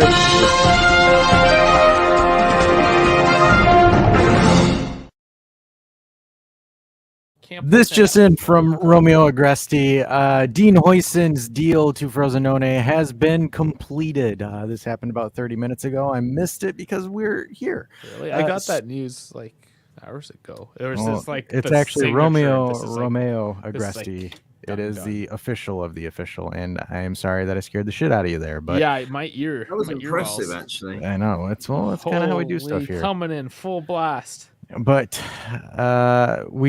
40 minutes ago is when Romeo Agresti said it, so I kind of value what Romeo says higher than all the other pundits, with all due course. respect. So he is essentially the guy of the guy. He is the dude. So Dean Hoysen officially going to Frosinone the second the January transfer window starts. So at this point, Frosinone has officially become Juventus B. Oh yeah, no, I did get that as well. Yeah, we just Did anyone notice? Did anyone notice how quiet Sule was today? He seemed pocketed. They had his number. Yeah. It's not that he didn't try. It's just he wasn't really allowed to do much. I don't think. Sule's He tried 6. He attempted 6 dribbles. He succeeded 1. Yes. But if you're looking at the stats of Sule that I love, guys, I am a huge fan of Sule. Um, I believe it was like 2 3 weeks ago. He had like 31 success dribble. I now it's much more even, but 31 successful dribbles, but he had like, or no, 35 successful dribbles, 31 missed dribbles. And that's the huge difference with playing at Juve or playing at Frosinone. Because at Frosinone, if you miss 31 attempts on dribbles and you succeed 35, you have the opportunity to do it. You are allowed to do it. And you're even encouraged to do it by a coach like Di Francesco that is working really well with the youth. They are doing really well. They are flying, so they are not even fighting for relegation now. So you have the opportunity to go to fight. At Juve, you can't miss 31 dribbles. You can't, because look at what happened to some players like Inning Junior, etc., etc. You lose one dribble or you lose one attempt. You're not paying attention enough, and you concede a goal, and then you have huge problems at Juve. That's the big difference between playing at Juve, playing at Frosinone, and today I'm not surprised. And they know him from training session. They know really well, and they pay attention really to him to not let him go. That doesn't mean that he didn't play well. He tried his best and so on, but it was not the Sule. Also, probably emotionally, he's playing against his ex team, but it was not the Sule that was the same because he knew that he was playing against Juve. Absolutely. And I think, of course, like for example, how Rabiot was man marking him, because I think we've said it when Sude played with us. Sude's biggest weakness is if he's up against a more stronger, bigger physical player. Because I mean, Sude's tiny. I mean, he's small. He's a young kid. It's I don't want to say It's like a fly also swat, but playing at a big team also means you play against closing opponents. Playing with smaller teams, you'll play open football. It's just easier to score and get into that space. But playing at big teams means how do you how do you call it? well, Open up the puzzle, yeah.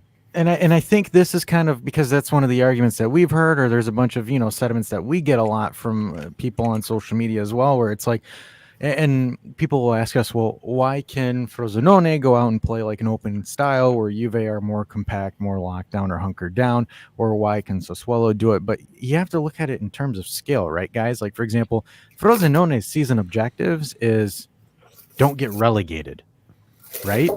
Same thing with Salernitana, but Salernitana is not doing quite well right now. But like, for example, same thing with Sassuolo. Sassuolo is don't get relegated. If you qualify for something in Europe, awesome.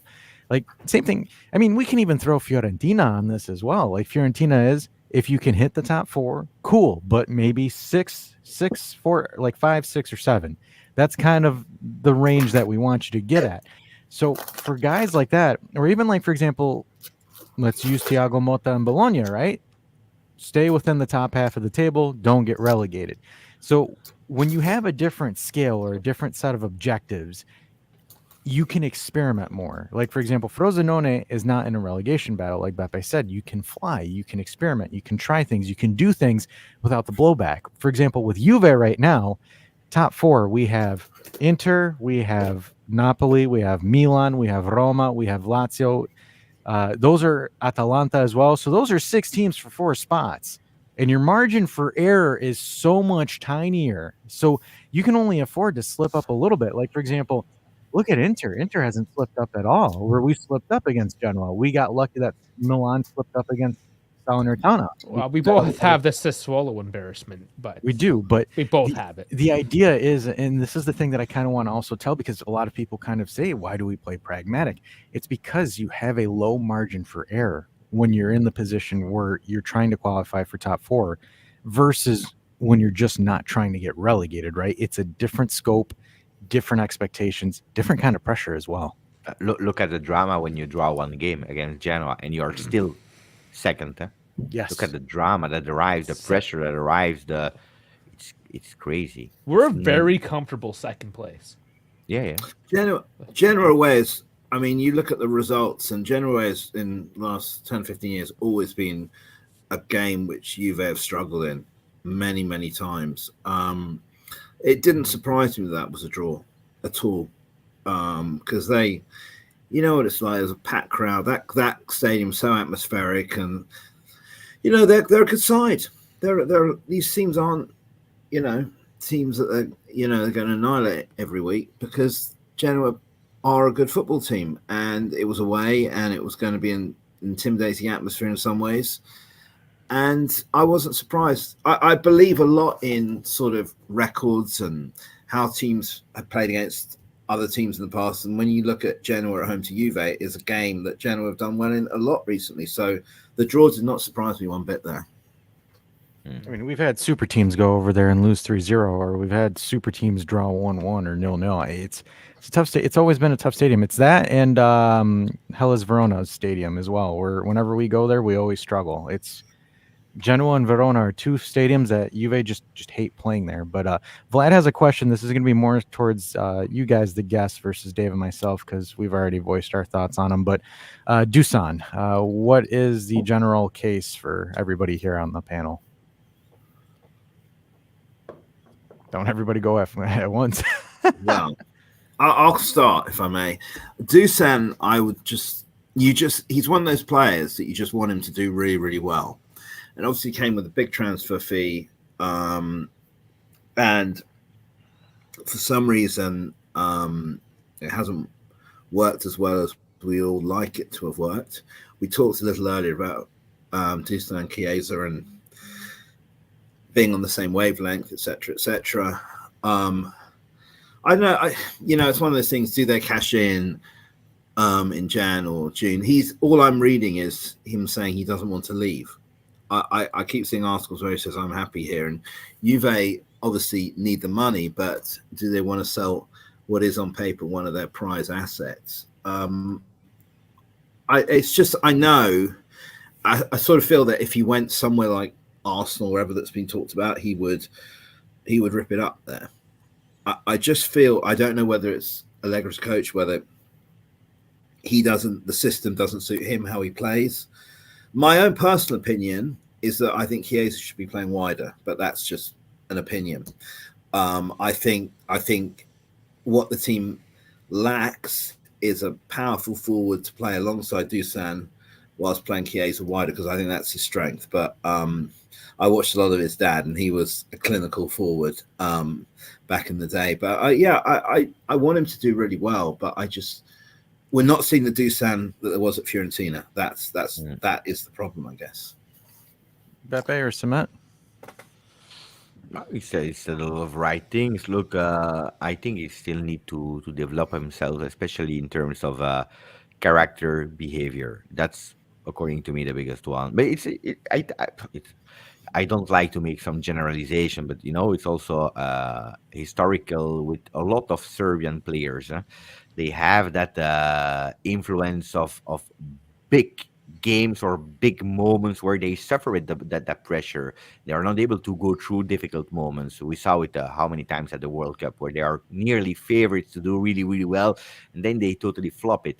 Look, Dusan, what I love today was the two goals that he's scoring. One was cancelled correctly, but anyway, how he's coming back from the offside, then it was still, but how he's coming back, the movement that he's doing, going on target, just fantastic. What I didn't like was when he missed that goal, and you can't miss that goal, but he's missing that goal. It's that millisecond of stop. He froze. He was like this, but it's better than in the past, because in the past he was like that for 15 seconds. He was complaining with the referee, and he went totally out of the game for remaining part of the minutes. Today, you see already some improvement, but it's still, he misses it and he freezes, and he's like this. And then he continue. Okay, he didn't complain. Then he continue and he go, but it's too late because the ball is already gone. And that's something that you see clearly that he's working on it, and it's getting better, but he needs to do much better. What I liked today was that even with that big miss, he stayed in the game, which a lot of other times he was not able to do. And that was beautiful. That was really, really beautiful. And I'm happy. Then I'm super happy because I see that he did a good performance when he entered. He was the match winner. So hopefully it helps for him. But I think that we are past the time where we say, I hope he scores so that he will unlock himself. That's something that you could say like 3 months ago, 6 months ago, 1 year ago. But I think that now it doesn't make any difference anymore. He needs to step up in some moments and work on the moments where he's in difficulty. And you see that he's working on it. He's not there yet, but he's working on it. I think the question is he up to the level of what Juventus needs? Because purely statistically, if you look last season, I'm looking here and I see 42 games and 14 goals. Is that gonna be your Juventus striker? Because if I compare it to Icardi last season, 26 games, 23 goals, almost a one-on-one. You know what? That's Cardi's what your you golden want. boy. It's like it's not even fair because you've like found another coming of Christ in a Cardi in a sense. You know. Look, look for me. This is one of the big things I've always had with the whole Dusan Vlahovic situation. It's been the basis of my argument. When we're paying 85 million and making him the highest paid player on the roster, there has to be tangibles that need to be present already, right? My concern is, like, for example, I'm not a big fan of the argument that we're paying 85 because he could potentially be good, right? When you're shelling out that amount of money, you need contributions. It was at a point where, like, for example, Moise Keane, who's half the price, half the salary, had a better contribution per performance per investment. So I think there was a couple of steps, like, for example, and this is, as like Beppe mentioned, the whole freeze aspect of it. Like, there was some moments of it, like, for example, Monza, the moment he missed that penalty against Monza, he disappeared mentally. He was gone. Like, he forgot he was tripping over the ball when the ball was coming to him. Today, I saw a couple of instances of it where we had the advantage and he gets, tackled from behind. He sits down and he's watching instead of going into the box because McKennie had the ball out wide.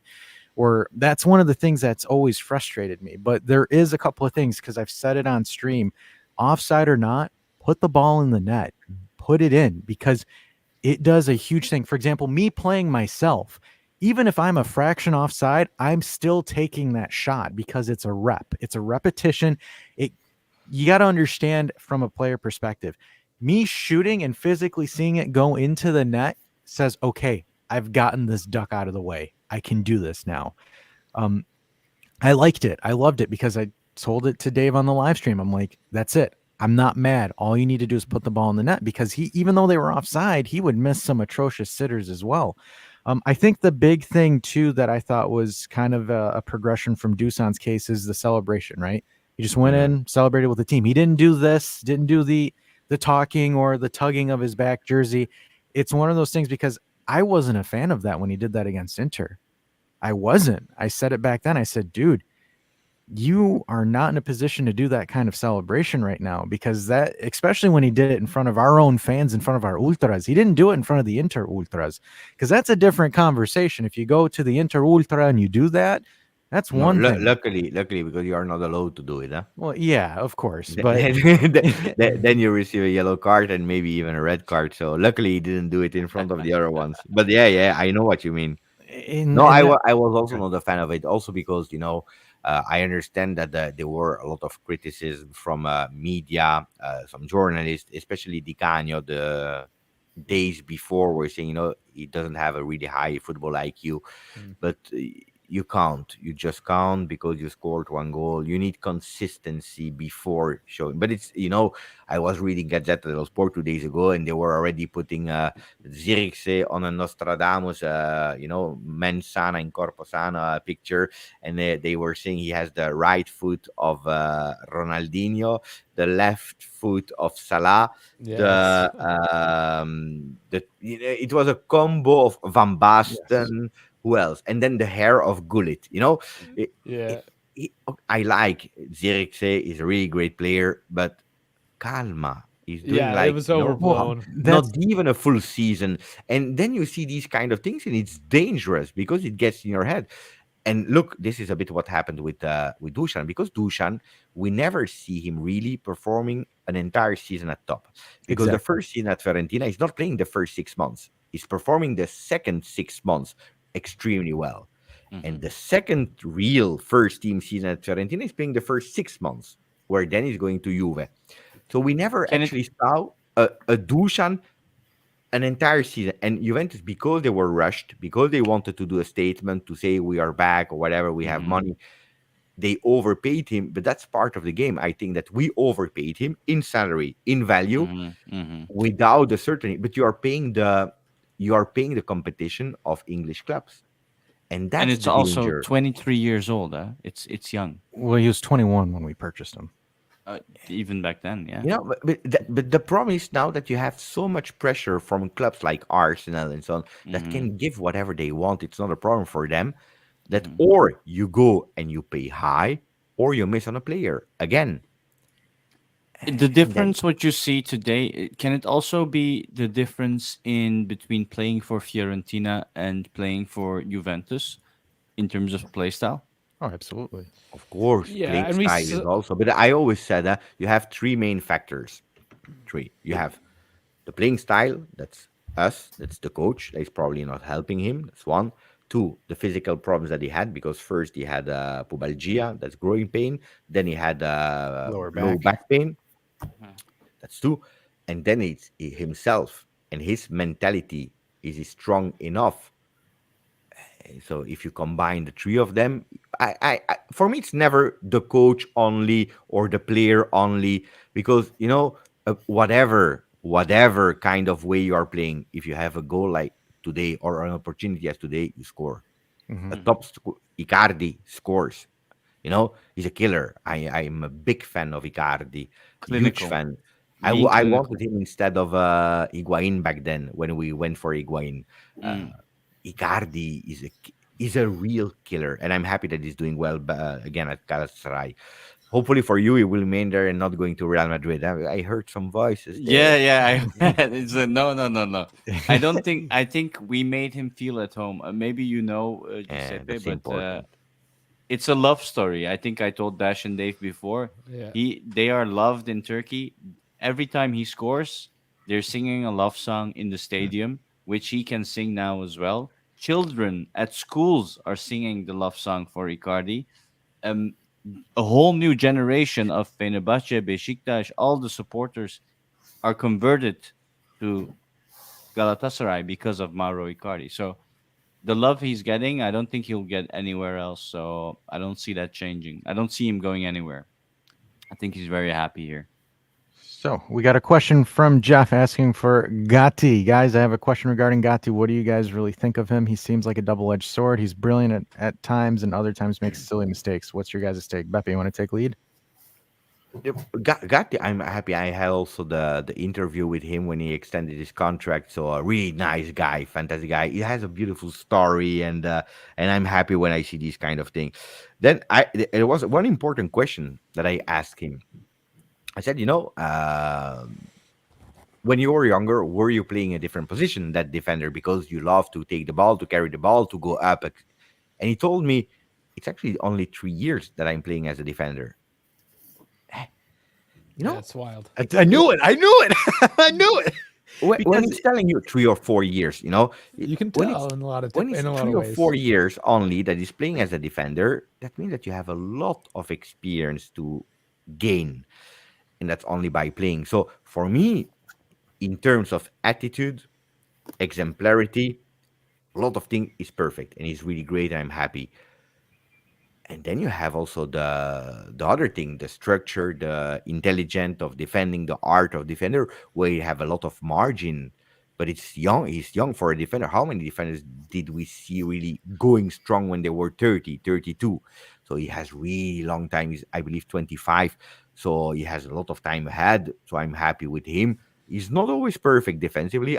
When people are telling me the new Chiellini, I would say yes in terms of behavior and character and the green that it is able to transmit, but not as a player. If you watched Chiellini early, middle, and end of the career, you can't compare. It's totally a different player as Gatti. I would think Bremer has a little bit more comparisons towards a younger Chiellini in a sense, but I think that's kind of one of the things too, right? Because like you look at the good Italian defenders of the recent generation, most of them broke out when they were 28, 29, 30 years old, where Gatti's is essentially a starter at 25, 26 years old, or that's kind of the expectation we had for Rugani when he came from Empoli back in 2016, 2017.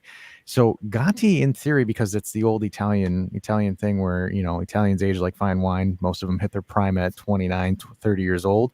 So Gatti's a little bit ahead of the curve when it comes to really popping off right now. So it's an impressive feat. Starting as a starting center back for Juventus is not an easy feat. I will tell you that, with a club with a history and essentially a master class in defending, it's quite the impressive feat.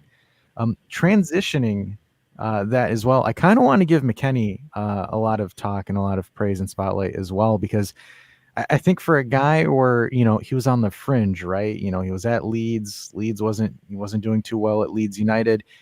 Came back at Juve in the summer, deemed surplus goods in by eyes of many. Came into the preseason. I thought he performed well in the preseason. And really, him and Cambiaso have formed this partnership on the right side of the pitch where offensively, defenses don't know how to handle McKennie and Cambiaso because of how much they invert with each other.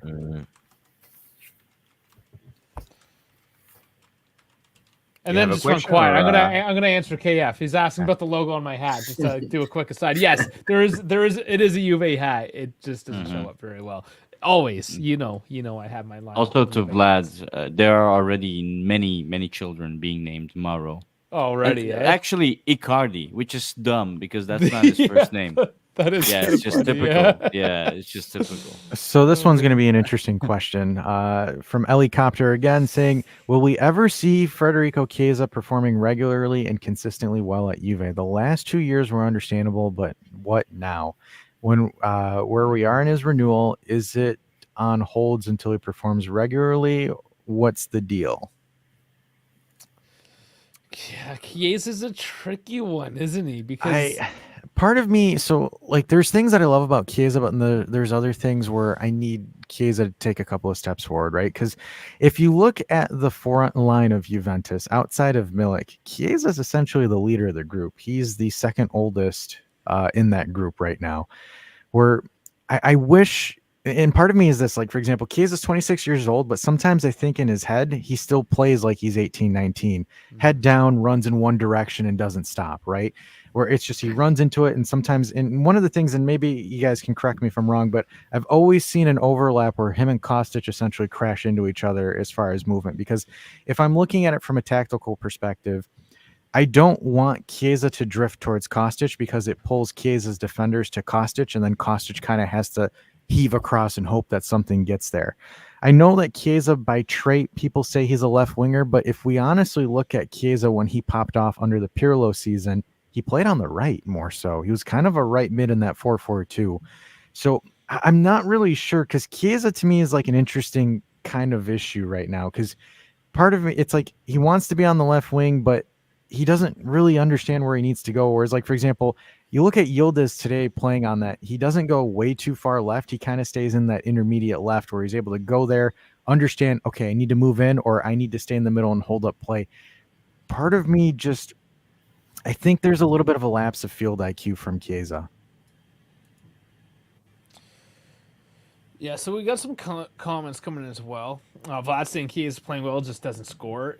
And his off-the-ball movement isn't horrible either. He does track back defensively at times. So there are parts of his game. You know what that is are the thing that Chiesa needs to work on? He needs to convince himself that he's healthy. Mm-hmm. The mental part Because of it. we are still in a moment, according to me, where he's trying to prove himself that he's able to do the same movements that he could do before injury. And he's thinking much more at him and to him than at the moment the entirety of what is happening. That was a problem when he was playing with Pirlo, where a lot of time when he came, where we had to ask him to put up his head and watch what is happening. That was the first initial problem of Chiesa. From the moment that he developed that, he became even better than he already was because he's naturally gifted.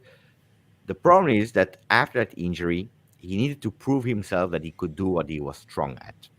And I believe that today he's still in that after. He didn't heal 100% mentally. You see it, last time, a small injury, he's scared, he doesn't go to the national team, he prefers not to play, he prefers not to risk, because he had no real injury, but mentally he was blocked because he was scared too. And that's why, from the moment he's 100% convinced that he can do whatever he wants to, like he was, or adapting to a new way of playing, that moment we will see a a peak Chiesa, but I hope for him he can get there because at the moment I see him to play. It's not selfish. Huh? It's not being selfish. It's more like I play because I need to prove that I'm again Chiesa from Euro 2020. Pepe, did you see the Italy Macedonia game? Yeah. Did you see really early on how badly he went down? It was right at the start of the game. Yeah. And it looked really serious. And it took Yeah. him quite a while to get back into the game. It looked like a really nice injury, but thank God he was okay. But that is definitely every time he's challenged or goes down, it 100%. You can just see it's the panic in him that it's not what he's been through being repeated. Yeah, and it doesn't give us confidence because every time he goes down, I freak out as well. Well, yeah, I mean today he missed today because of patellar tendon inflammation. Inflation inflation over here. We know all about inflation over here. Yeah. Let me tell you. Yeah, same here, man. Look at Del Piero. Del Piero pre-injury was, according to me, fighting with Ronaldo for being the best pre-injury. Then he gets that injury. He never. That's my favorite player, huh? Del Piero. I saw him starting and I saw him ending, but he never was the same player. He was a different player, but he was able to adapt in a different way, in leadership, in whatever you want to. But it took him long. Huh? I remember some season where he was not scoring except of penalties. Huh? Open plays, it was over. 99 2000. Until he scored for when his father passed away. You know, that beautiful goal. Yeah. But you know, he needed that moment to unlock, and it took him, I believe, 2 years after he came back. But he never was the same player anymore. You know, the movements that I saw, the pre-injury Del Piero, I never saw them back, but he was able to. He speaks about it as well. Huh? I adapted in other movements, in different way of playing. It's also psychological, Giuseppe, because the fear of getting injured again and your career being over, that can also like make a player play not at 100% but 80 or 75, and that impacts in performance, obviously. Yeah, of course. You can see mentally how it's affected him, that injury, though, because you see every time that he gets fouled or goes down, you can just see the panic in his face. It's really, really look at Zaniolo. 2 ACL tears. Yeah. Scored last night. Yeah, his first Villa, EPL game. Yeah. How did you feel losing him? Actually, I've never talked about that. He was also loved by Galatasaray fans. Huh? He was loved. He did well. He, just for his age, he's just a Terminator. The guy. I mean, you all know from Italy as well. It's just crazy at such young age to be We able. don't really know from Italy though. He never played.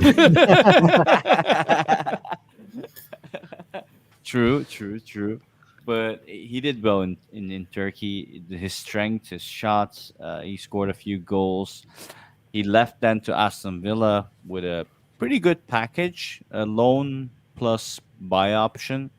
We are hoping he will get bought off. But if he doesn't get bought by Aston Villa, it's still a win-win. We get an amazing young player back. Plus, we've got like, what, 8 million on loan fee? Your guys' loan fees again. Yeah. It's insane. I don't know. It has to do with the banking system and trying to evade you know, it's all accounting. It's all like making sure the auditors don't catch stuff. Man.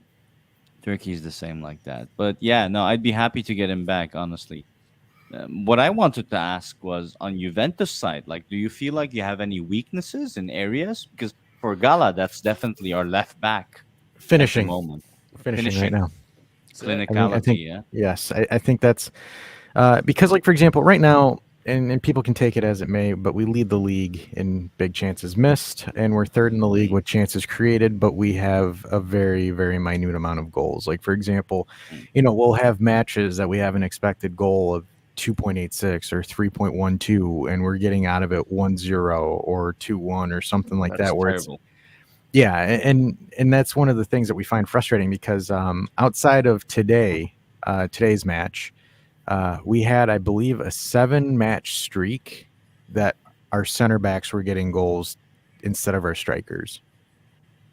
Like it was a very, very long streak. I think it was the Lecce match that Milik got his goal until the Inter match when Dusan got his goal. There was a spell of, I believe, 6 or 7 matches there where our center backs were scoring headers.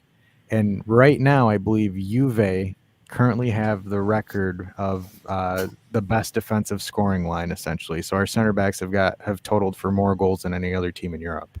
Yeah, but they are So, counting Cambiaso as well as a defender, which is oh, are they? not Okay. Yeah, Okay. Yeah, but it was one of those things that was, and this is going to tie on with Vlad as well. I believe there's two things, right? It's if we're looking at of what we have right now, it's clinicalness because there is opportunities, but they're not being finished. The secondary weakness is with Pogba essentially out for doping. We lack an 8, essentially, a guy that can go back and forth in the midfield, that can create, that can dribble, that can essentially be your playmaker. He wants Rodrigo De Paul, but that's going to be one of the biggest issues that we Connection have right between the now. midfield and who the wants strike. Rodrigo De Paul? Vlad in the Who's comments. Vlad? This guy. Rodrigo de Paul. Okay. No, I was like, who's I don't know. any Vlad. No, no, the Vlad Who is is not, this guy? Nobody looks Russian here. Oh man. Well, we have gone over the time. How are we feeling? Do we want to go to bed or do we want to keep on going? It's 20 past midnight. I'm literally ready to hit the hay. Yeah, I know. And Beppe too. I don't know how you. Well, you had a coffee. You always have a coffee. Probably in Belgium. It's also 1 a.m., 1:20 a.m. as well. Yeah. Yeah, it's 1:20. Yeah, we got all of Europe here. You guys are staying up late. We didn't get any of our normal listeners in for a call-in as we normally do. Dash, does that mean we have to do a call-in tomorrow? We can probably do it. We can compensate instead of doing the after video that we do. We could just do a call-in show on Sunday night. We're Christmas always Eve. compensating for What is something. the new project of Farad? Because I saw him earlier and he said, speak about the what he said project? promo. So it's almost like, so he wants to make, it's a pre-recorded video. It's like a 30-minute pre-recorded video where he's talking about like kits, shirts, and just like historical stuff. It's just kind of like a small little show that he wants to do to add on the lineup that what Dave and I are doing. But that's pretty much it for like he'll get like guests talking about like That's why moments. he wants me on, because I have a lot of shirts. Yeah. Oh, maybe just from a fashion point of view, yeah. Like, and maybe even just talk about how you organize your shirts. That's probably a half-hour video in itself. It's super easy. I have like 3 drawers there, and I smash them in. I have absolutely no care Smash for them me. in? I'm a disaster. Okay. I think I'm a collector, but a real collector. You would see how I dress. You want to see how look. Look. That's a part of them. They're here. Oh God! No, Other collectors part would here. beat you If up. you see Yeah. my desk, it's a disaster. Then I have drawers there. They are full. They are smashed. And sometimes I need to pick one. I don't find it anymore. I go crazy. Now I have this one. Mhm. That's the one of this season from Rabiot, and he signed it live. So I was there. He signed it. Nice. But I talked with him like 30 minutes. I took the time. We spoke in French. He was fantastic. And then he said, So is his hair silky smooth? Did you get to touch his hair? I wanted to. No, but I promise you, I never saw that in my life. So he knows that I'm there in the media center of Juve because he saw that I was there on Instagram. He's following me, and then he sends me a message like, "Where are you?" And I'm like, "I'm in the media center of Juve." Okay, and he doesn't answer for like 30 minutes. I said, "Okay." 30 minutes later, he said, "Oh, do you have 2 minutes? I'm there." I said, "Okay."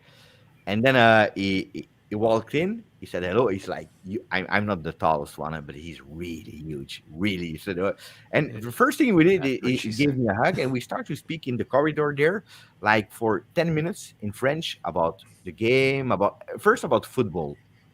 And then I was feeling, a bit like embarrassed because I said maybe he's just staying with me because he knew that I had the shirt and like he wants to leave. So I said at a certain moment, I have the shirt with me. If you want to sign it, he said, yeah, of course. So I said from the moment that he signed the shirt, he's free to leave, at least it's done. I gave him, I said, it's there in the room. He said, okay, I follow you. So he came with me in the room. and he's continuing to speak. I gave him the pen. He's opening the pen. He's staying there. And we spoke in total for 30, 35 minutes until Cambiaso arrived because we had a live with Cambiaso. And we spoke about everything and nothing. But really, yeah, about family, about what I do in life, why I speak different languages. He was Hmm. really interested in me. And that's something that not a lot of players they do. No, that's humbling. Humble, Was humble guy. really nice. And then he signs the shirt. You know, usually these kind of shirts you're putting them in frames and so on. I put it there on my chair. My cat is going on it. I am a total disaster for these kind of things. Disaster. It's something I that popped into my mind. The Juventus logo. Are they thinking of going back to the old logo? There, Oh. no. Then I think next year's jersey, maybe that's what you're hearing. There, they might do a Uh huh. throwback jersey, but they're Ah, I not see. changing the Okay. But logo. No. that's a collab with Adidas that wants to do it with the Mm. elite clubs. They want to do it with the Ah, I five see. clubs that they have. It's Arsenal, Bayern, Juve, United, Ajax. and Ajax, I believe. Is Ajax? Yeah, I think so. Ajax Yeah. is in one of them No, elite clubs. I like Adidas. They do good stuff. Gala, it's the last year with Nike. Next year it's gonna be Puma. I But like Puma stuff the too. elite shirts, amazing texture of Nike as well. Too bad. Yeah, Beppe, I mean, sorry, I was just going to say football has changed so much. I mean, I, with my work, I used to work in Italian football in the UK, and I used to be able to get press passes to go to Juve matches in Turin. And just an idea of how football's changed from back then. Hmm. I went to the Juve Lazio, you know, the Perugia season and that season where it Yeah. all ended. Yeah, well, there was a big game against Lazio about 6 or 7 weeks from the end, which Juve lost. Simeone scored the only goal. Ferrara got sent off. Anyway, so I was in the press box, so we went to the press conferences. Sven came down, and then Ancelotti came down, blah blah blah, and then just finally we finished that hour off game. So we walk out the stadium, and literally as we're walking out, walking next to us was Antonio Conte, and it was just so surreal. In that, can you imagine now leaving a football match with just some big name player just ambling out the stadium with their bag over their shoulder, just going wherever they're going? It's just so. It was so different. It was so It different. is totally different. It is totally different. It changed so much. The players are yeah, in a way over. You lose a bit that I'm a person just like you, and that's a pity. What you had a It's social lot in the media though. past. It's image as well as Yeah, but God knows what. it's not only it's image, but also it's a way of protecting each other. Because you know it. If you say one wrong thing, one bad word, or one thing that can be taken out of context, or I'm just saying, you are doing like this for a second, they clip it, they put it on social media. So it's really, or you are in the comfort zone with a player, like for example in the media center of Juve, you know that you are there, you are okay, they are in their protected environment, nothing can go Yeah, wrong. completely. But from the moment that you are out of it, it's because everything you know, I'm not a VIP, absolutely not. I'm a normal person. I have a son of 15. I'm proud. I'm you know it, and guys. But I went to Torino in beginning of the month. I landed in Milano Bergamo, and I take the bus from Milano Bergamo to Torino. It was a big problem on the highway and so on. So I said, you know, I will go and smoke a cigarette. So everyone had to go out. At a certain moment, the bus driver he comes to me. He said, "You're the guy of Juventus Twitch, you know." And it's really strange because I'm not in an environment of you around the stage in which is okay, normal. They already saw me because it's just totally wrong. Or at the airport, I'm going for the checking and they know me. But I'm always saying to my wife, we were to the concert of the weekend, and there was a guy that came and said like, I don't care about the weekend. I just come for my girlfriend, but I'm shaking because I seeing you. And I'm saying I'm nobody. I'm not a football player. I'm so small actually, but imagine I'm in the stadium watching the weekend in a concert, and people they recognize me, they take a picture with me, maybe I don't know, having an argument with my wife. It's so dangerous today because you have this, and this changed so much. Mhm. It's crazy how much it's changed because you are paying attention to everything, and paying attention, overprotecting, you become a soulless person that is without emotion. While in the past, as you said, you had a player, he's just coming, shaking, hugging, a normal person, which you don't have anymore today. Yeah, they're always on guard, right? That's the Yeah. difference. Completely. Completely. But they are also educated. For that, they have lessons about how you have to answer the question from journalists. The tricky 100%. Hmm. questions. Hmm. They're all So so well trained in dealing with the press. and this is how they would do it. Take Beppe out of context. He basically just told us there's no normal people. So there you go. That's the media at work. They Well, take except that for one out of Rabiot. context. Except for Rabio, Rabiot. fantastic. I Yeah. promise you. But even Cambiaso, super nice, super really chill. I have to say, I had players. I have the opportunity to meet them in backstage before. Then you see which one are a nicer person or not. But that's affinity. But I have to say, really one that surprised me about how the relation with Rabiot was incredible. Mhm. But not only with me, Beppe, because I speak French like him, or he was like that with everyone. And when I started to work at Juve, there was someone. I think I already told you guys. Rabiot is the only player he saw as a social. He's not working for you anymore.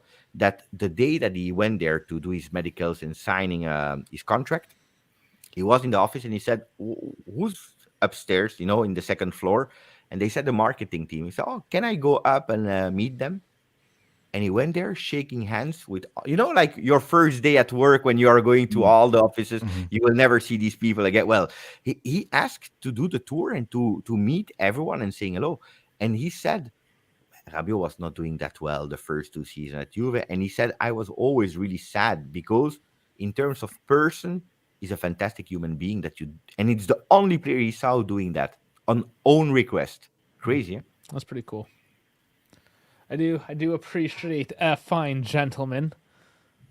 Then of course you are judged on the pitch, but I believe that human values that we don't know as fans, they are so much important. And then if you have these relationship with certain players that you don't understand why, sometimes it's because of that. Yeah, and I've talked about this at length too, that we tend to judge these players, and rightfully so sometimes, right? If it's at a strictly soccer footballing sense, sure, okay, but we tend to put so much onto these, in a lot of senses, kids as well, right? Oh Like, yes. I guarantee if I took any one of us here in the chat or on the live at 22, 23 years old and just started treating you like absolute trash day in and day out, that you would probably crumble.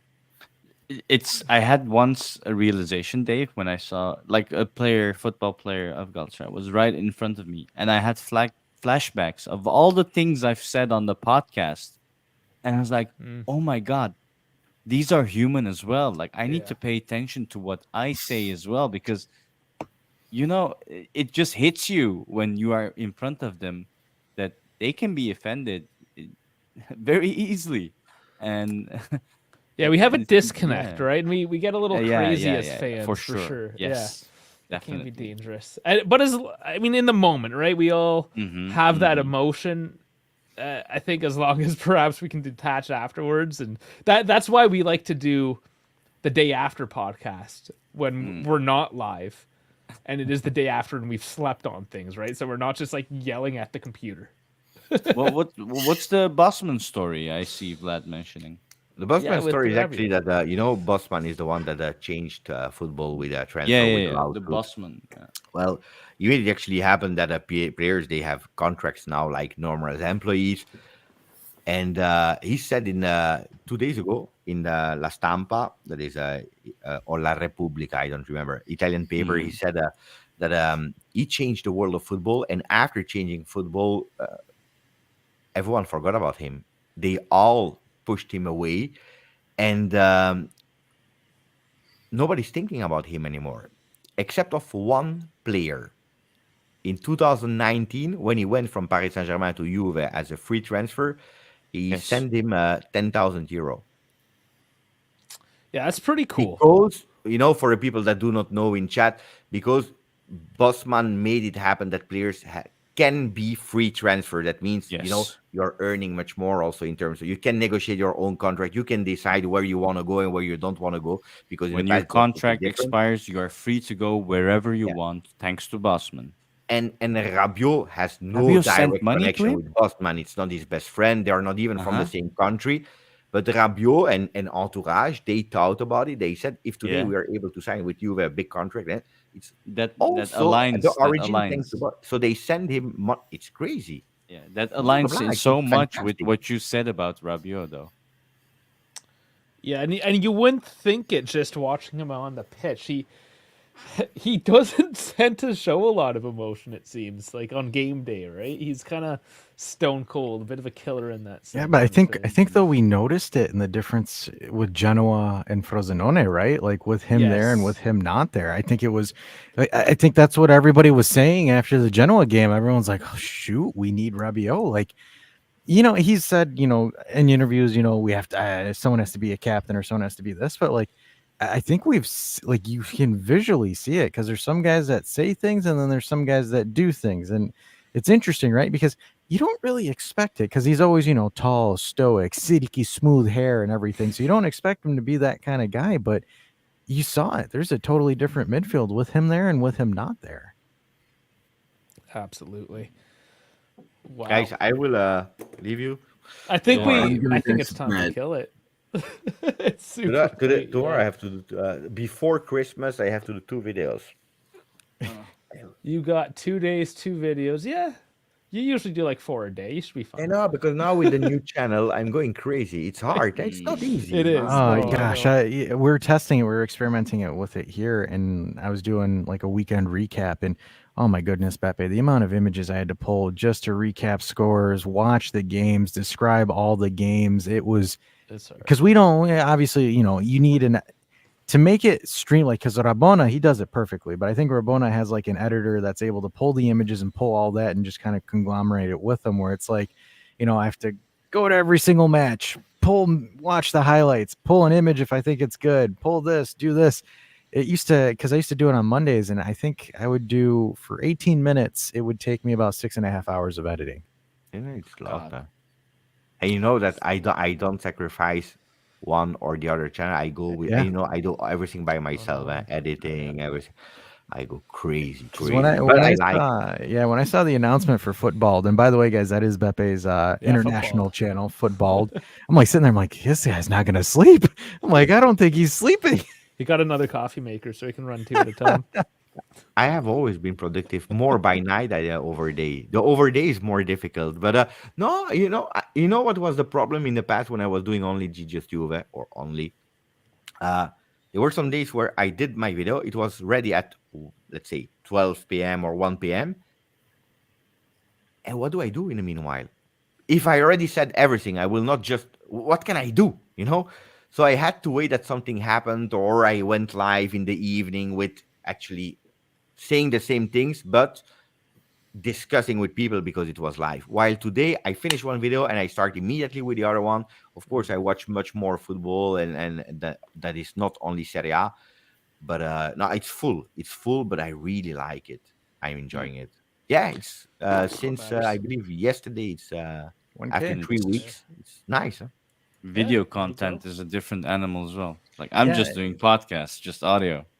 Yeah, it's the back end editing and everything is Exactly. nice. And I think Beppe can also attest to this. I think the biggest thing is consistency, right? Like if you say, hey, we're releasing, like for example with us, we're doing a watch along, we're doing the tinfoil hat Wednesday night every single week at this time, call-in show at this time, we're doing X, Y, and Z, because right, like I mean, if you think about it, the viewers, they're not going to take you seriously if you say we're going to do this and then you never follow up on it. Like you gotta be consistent, and it's for us, it's like we're streaming, I think 20 hours. Dave and I stream roughly about 20 hours a week, but I don't that's think not even about it. Yeah, we don't think about it, but there's also like the hours of research that goes in behind it. There's a lot of stuff because like, we're two guys that are commentating, but we also like to know what we're commentating on, right? Like we don't want to look like we're talking out of our fannies, but I mean, I'm really happy that though, like the community that we've built here, I mean, they've been helping us out a lot because, hey, look at this article. Can you guys react to this? Can you do this? So it's like for us, it's been community driven, and it's really awesome because it also helps us, Dave and myself, prepare now because of the folks that give us the news and the Wednesday tinfoil hat stuff for us to talk about. But it's a lot of work for sure. Well, that's probably why we should all get some rest, go to bed, sleep up a little bit. Especially, I mean, how rude of us, me and Dash, the North Americans, keeping the Europeans up. I know. Almost 2 a.m. here. I didn't Oh, expect Well, that to be that long. I'm for 1 my- hour I'm behind like- you. I'm yeah. knackered. Yeah. Yeah. It was a pleasure to meet. Lovely both to of meet you guys. Lovely to Yeah, meet you. likewise, Jonathan, Giuseppe, and Rotterdam, right? A fine art game. We'll get to it. I hope this Yeah, happens. I'm not saying no to Istanbul neither. Why not? I would love to. I do it. prefer that actually. That Do it up. I can arrange tickets for sure. Well, keeping with that's really a thing that I want to go Yeah, and celebrate. In the past, I couldn't celebrate for Icardi when he was playing at Inter. So if you bring me to Galatasaray, I will Yeah. celebrate the Icardi goal. It could Hey, be. you got to make a video. You have to do a vlog, Beppe. If you go to Yeah. Galatasaray with some you got to get a GoPro or something. You have to film the whole trip. It's I do- football I- in yeah. instant ball. So we are going against Prague playoff, and after that, hopefully, we'll be in the round of 16 in UEFA. So I'll probably plan another trip to Istanbul. So I'll hit you up. This is the perfect year. Juve is not playing because when Juve is playing, I have to do watch-alongs on the Juve channel. So this year is the perfect year if we will go midweek. I can go wherever you want. Gotta happen. All right, and this is also why we love to do this, to bring the community together. Not even just the Juve community, right? We have Galatasaray. Unfortunately, we did reach out to some Benfica and Sporting. The Portuguese. The Portuguese let us down tonight. What can I say? They were all busy. But no, this was great. Thank you so much. Thank you, Sorry guys. for keeping everyone up, but that's it. I'm playing the music, which means we are on our way out of here. Ciao, ciao. Ciao, everyone. Everybody, thanks for tuning in to the 3-hour and 40-minute live stream. Again, guys, just remember all the old house pleasantries, like and subscribe to the video. And we will catch you tomorrow with the Christmas Eve call-in show, so you guys can also vent out Frozenone after having a day of cooling off. And on that note, folks, we'll see you tomorrow. Good night, everyone.